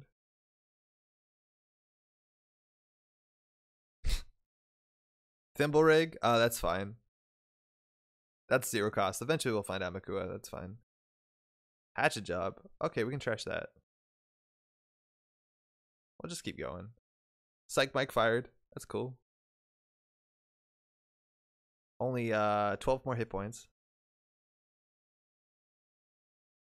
That's fine. DNA Tracker, not fine. I don't know which one that was. I think that was the one that we just did. So let's go see another card. They can fire Snare. That's fine. This is fine. We're on 0 points. This is fine. We did Hunter Seeker rotate? Yeah, I did. Oh yeah, you're right. Probably not playing Hunter Seeker.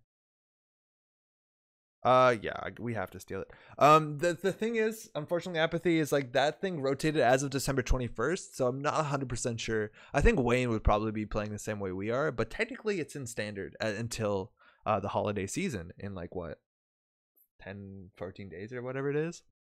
So technically they could be playing Hunter Seeker. It's kind of a bit annoying on JNet because you never know. So they just drew a Thimble Rig, which is a 0 cost ice. They might look really good. But we can just self-modify and code it to Amakua and then we can also deal with their swordsman. Like we're tech for it. So let's go in. Draw your thimble rig. Yeah, that's fine. Let's go. Let's win. We can win. We don't have enough cards to steal Obokata until we draw 2 from Jez. Rashida Yahim. Woo! Value. DNA checker. I'll take a tag. No, we're just going to run back. We don't need to do it.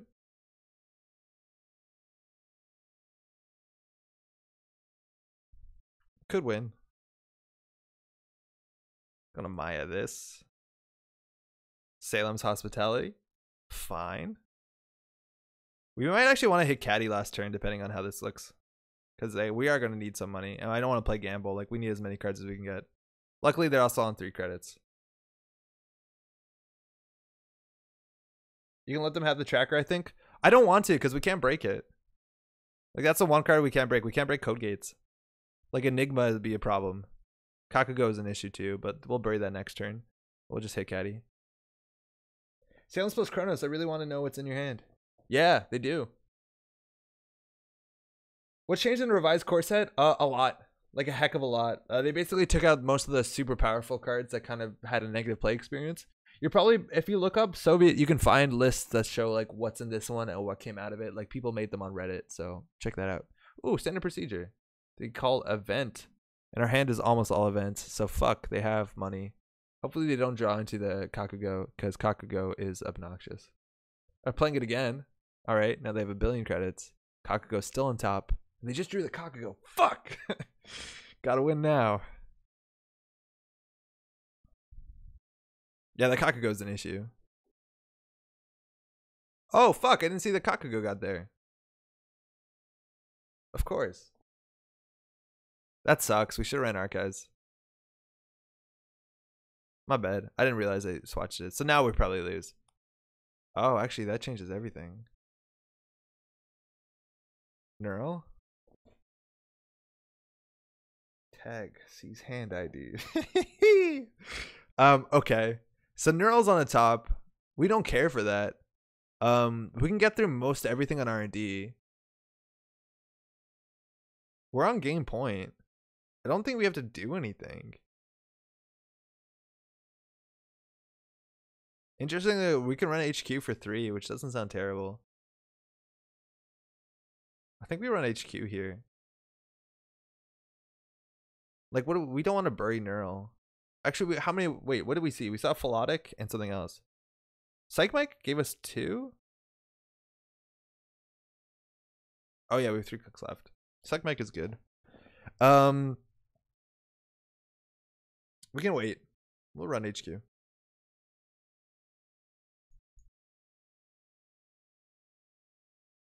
Yeah, I guess it didn't really matter which one we used. There's a chance there's a 5-3 because they can't score agendas, right? So they just go somewhere. Oh man, getting this hatchet job would suck. We trashed one and another one, so maybe it doesn't. Stim hack actually not that bad. Oh yeah, sorry. Hopefully you know about Netrunner DB. It's a good place. You saw Philotic and Neural. Yeah, okay. Maya the Neural? We definitely could have. I just don't think it matters. Yeah, it probably does matter. Yeah, we have very few cards left. They do have a hatchet job. Fuck! That's the last hatchet job. So we lost all the money on Caddy. There's also a chance, yeah, they just reboot. Oh, we just lost to Amakua. Now we lost the game. But we're going to lose the game no matter what. They just have more money. They Neural first click, you're locked out of oboes. Alright, now we just lost. Yeah, we have no way. We cut that out, man. We lose. Oh, actually, no, we can run HQ. We're just gonna, like, just do this. We're just gonna do this over and over again. That's the biggest problem. Like, man, I hate this. Like, now they have to do install advance. Like, that's the only play that they have for the rest of the game, right? Like, we can call their bluff once. So, like, we just end up running HQ. We know they have another Kakugo, which is the biggest issue. And they can score the next install advance. Like, this one doesn't matter. This one doesn't make them win. So we just sit back and do nothing. It's 4:20 a.m. for me, so I need to sleep. Thanks for helpful. So, hey, Soviet, glad you dropped by. If you have any questions, obviously be here. We'll be here generally Thursdays. Sleep well. Guys, this is off topic, but I have a big problem. My copy Dinosaur Island just came, and I can't figure out how to fit all the stuff in the box. I can help you with that. I have it. I have like the good edition of it. It's really fucking difficult to fit in the box, but possible. There's some good forums on BGG, like some good threads. That game is really good. I really like Dinosaur Island. They're just gonna sit until they draw an agenda, and so are we. So are we.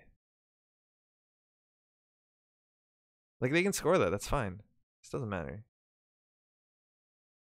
I don't care. If that's an Obokata, we feel real dumb. If it's double Obokata, like double Kakugo, I don't think so. What's the chance that's the last NGO front? Oh, fuck me. Oh, that's real bad. That's really bad. Because now we can't make any runs anymore.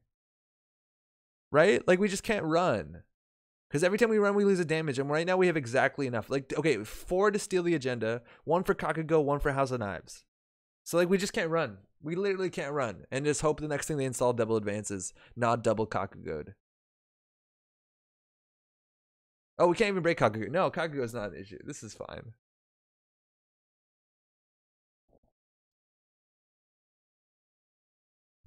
God, Kakugo's the worst. And like, you just put 1 card in your deck and then you avoid this for 3 credits. Like, oh man, it's so one-dimensional.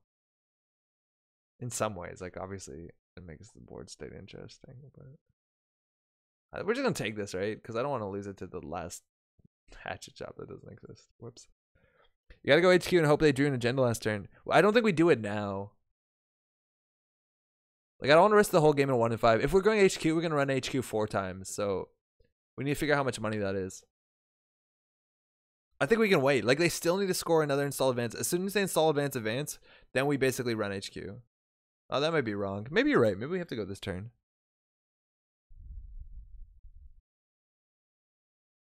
The thing is, as soon as we run twice, like, we can't steal the Obokata, so we can only run HQ once. They have 10 cards left. So we can't break this, can't break this, break this. This is the only one. As soon as they ice us, yeah, as soon as they put another Kakugo on HQ, we lose. So we're just going to run this, like... I guess so we can run it twice. We can draw a run again.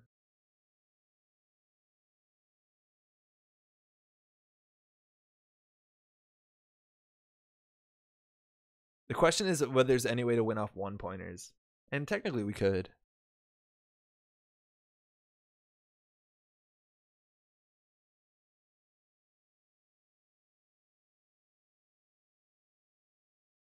Thimble rig. Oh, we drew our card anyways. Fuck. And they have they do have a neural. Oh yeah, so we lost. Yeah, we lost. We played really stupid with the breakers. Like, we were able to figure out that this was a denial, and we played around it wrong. So this is our last chance to ever be able to steal an Obokata. Because every time we run again, we can't. Neural. Okay, yeah, GG. Yeah, I don't think we played that well. Yeah, we played that pretty poorly. That's unfortunate. We have 1 of each breakers. Hey, thanks you too. That's actually, like, this sort of archetype. It's kind of interesting because, like, Satcon is no longer in the standard format. Currents is the new Scorp. I'm not that convinced. Like, I think it's really easy to play around this. Scorp is a lot meaner. For this, like, you just need to keep more money. Losing in goal was the mistake. Yeah, 100% we fucked it up. Like, we should have just like, okay, it's really hard for them to score. I think, I don't know. Net damage can be teched. And if I get enough money, don't think you can interact with me. It's hard for Kronos to score out. So that's the thing, is like, okay, so the Scorpios is no longer in the game, right? And Scorpios has proven for a long time to be a competitive identity, okay? And because you can trash breakers with Hunter Seeker and stuff like that. Now the thing about Scorpios is you're playing things like Project Atlas. You can even play like net damage, but like they can very easily rush to the win. While this is more grindy, more of a lock, right? Like, we could have still waited a fair bit, and they still need to like find 5 more credits and jam their agenda out. Like, they were close to it, but there were only 10 cards left in R&D. Like, this was by far, by all means, a slow game. It doesn't really matter. I only had it at the end where there were no breakers. But like you can just Salem's it. So it's much harder for them to score. I think they have a much weaker econ. I think Wayland's better from bouncing back for econ. But like you can deal with their ice. Like if you just play Employee Strike, their ability is not great. If you play anything that dodges net damage, which Shaper has, it's not great. But a big point is like all these other cards, mind you, also are all about economic advantage. So they need to both rush by also both keeping their econ up. Which is kind of hard because like it's not something that Jinteki can do, and a lot of this ice is like overcosted, like 4 for this, 8 for this. I don't know. It seems hard. It seems pretty difficult. That being said, though, and this is the biggest deal, is that without SatCon in the format, and while we do have clone chips, there's way to deal with that. This actually, it's destroying programs is kind of maybe a legitimate archetype anymore, or like going further. Like that actually seems pretty cool. I don't know. I tried this also like in Scorpios and this sort of package, and I found it to be straight worse than all the other stuff. But Scorpios had a lot of options. Reclaim is still legal. Yeah, there's some other ways. Reclaim, you do have to play around Arc Lockdown, and that's also another way. Reason why I think Wayland Lockout might be a bit better is because you have ways to tutor these operations in house, which is really cool. But yeah, you have a lot of options. You have Reclaim, you have Test Run, you have Compile, you have Clone Chip.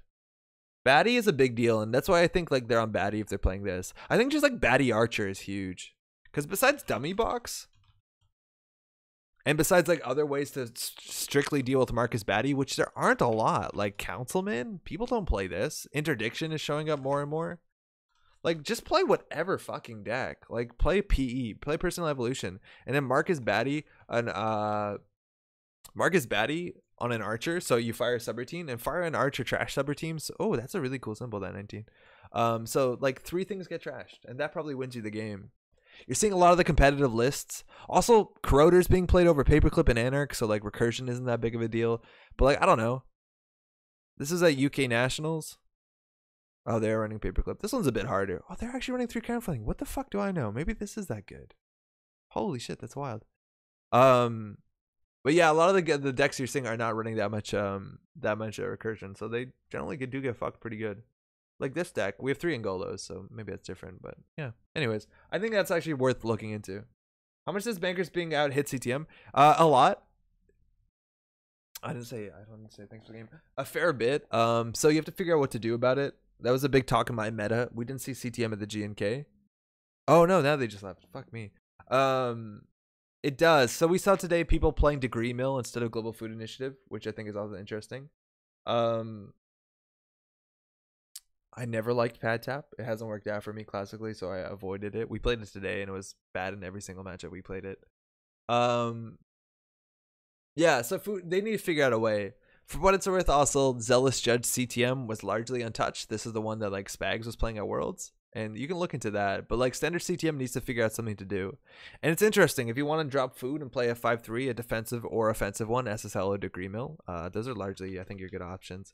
Why does it say the packet's from? Is that new? No, that's new. Oh, that's actually very handy because you have a lot of cards from different sets.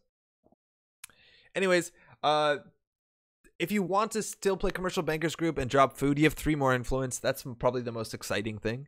You can maybe even play like Architect. Generally, people don't respect sentries in that matchup and reinstalling stuff.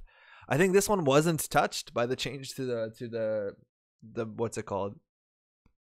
To the most wanted list, and this came in like what 10th at Worlds. This is a good archetype. It's harder to play. Also, for what it's worth, a lot of people didn't like playing 5-3s, like non-food 5-3s in CTM, because CTM doesn't run a lot of ice. So it's very easy to have R&D open turn 1, and then an Anarch or Shaper or Criminal will do indexing into like Mad Dash turn 1, and you'd maybe even lose. For what it's worth, indexing is no longer in the game, so having 5-3s, like legit 5-3s, like SSL endorsement, isn't that big of a liability anymore. So that actually makes it a lot more palatable than it used to be. But this deck is real mean. It has like SIU into Zealous Judge. Again, came 10th at Worlds. Spags plays it really well, and this was not that well known of an archetype, so people didn't have the matchup as well known as like the other CTM. Sometimes playing around this, the way that you play around normal like classic Worlds-esque CTM decks, will be really bad for you. because people don't respect this.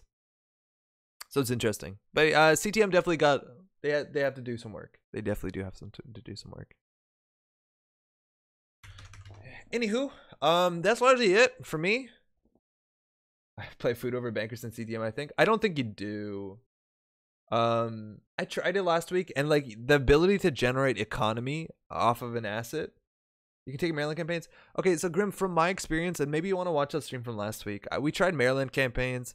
We tried So we tried Maryland campaigns. On top of that, we tried like even personalized portal. And they don't give you enough money. Like bankers gives you 2 credits when you res it, and then 3 credits next turn. That's unprecedented. And CTM, you need to force the runner to have to interact with you at times that are as bad. And what we found, like we played against a Haley Shaper deck that was running RDI and all the good stuff, and they just saw like, oh, you got Maryland, that's fine. It'll give you 2 credits in 2 turns. They just set up. And by the time they were set up, they had way more money than us because we don't have enough money generation because we're not getting 3 to 6 credits a turn with bankers groups. And they just like put down 2 RD interfaces and we had to concede. Having a card that's so busted that they have to interact with you is a really big deal. Now, on the Maryland campaign side, it's cool that you can ice them. That's interesting. And maybe you want to go for a more ice-heavy CTM that just runs like a single glacier that you pack with multiple Mumbet virtual tours. For what it's worth, MC Austerity is actually kind of interesting in CTM. It lets you score at almost every agenda. If they have 3 clicks, hard-hitting news is a lot scarier. But I really think if you're playing the classic, like I'm going to spam assets and not ice them CTM, it really hinges on the fact that there's a very powerful economic advantage card because this deck wins entirely on building an economic advantage. And if the runner doesn't have to interact with you, so the trace never fires, so this never fires, you're probably never going to have an economic advantage against competitive decks. That's my two cents. And again, I'm a really bad CTM player, which I've proven time and time again on this channel. So I don't know. And just run as Mario with CTM. Yeah, Kevin, that's probably like a really good point. At that point, you could probably just run as Mario or like any Glacier NBN. I've been playing Acme at the GNK I played Acme this week at the GNK. Didn't lose a game. Man, Acme's really fun. Man, I like Acme a lot. It's weird. I think Acme folds though to really good play.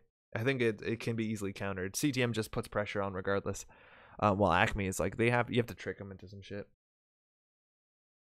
Anywho. Super Smash Bros. Comes out in half an hour, but that doesn't matter for me because I have to go buy a copy tomorrow morning, I think. Hopefully, if you're doing that, good luck. Have fun with that. Again, Patrick is on tomorrow morning. That's all for tonight. We'll be back next Thursday. Again, highly recommend if you want some more Netrunner, check out the Eternal. It was streamed recorded. It was streamed, but it's also recorded on Trace 5 to watch the top 5. I haven't seen all of it yet. It's like 6.5 hours of Netrunner. But if you want to watch the top cut too, from yours truly, it's really good. Like it's actually really exciting Netrunner. A lot of games came down to like last clicks and real fun shit. Really good. Everyone we played against today, thanks so much for the games. Everyone in chat, hey Baza, thanks for the stream. Good night all. Good night to you too. We'll be back next week, same time, same place. That's largely it. It's worth noting. By near the end of the year, when it's like Christmas holidays and New Year's and all that stuff, this channel will be like just hibernating while I'm gonna go off and see the family. But hopefully that's not a surprise. We'll be back in the new year at that point, but we'll be here next week. I think we got like 2 more weeks, give or take. I have to look at a calendar. That's it. Enjoy your weekend. Have fun out there on the fields of Artifact and Netrunner and Rumble of Rastica. There's a lot of card games out there. Oh, I want to actually plug this. Oh man. Check this out. This is on I don't think it looks really nice. It's on Steam and it's on your phone. Like I think it's on Android and iOS. I think it's like $6. Check this out. This game's like really good. If you're on your phone and you want to have something that like kind of scratches the itch that Slay the Spire does, check this out. It's actually really good. Really a lot of content too. Like 4 classes. Oh man, it's overwhelming. The tutorial alone is really difficult. And I'll say that confidently. Like the tutorial is hard. Took me like an hour and a half or something. I don't feel bad saying that. Check it out. Anyways, that's all. Have a good night.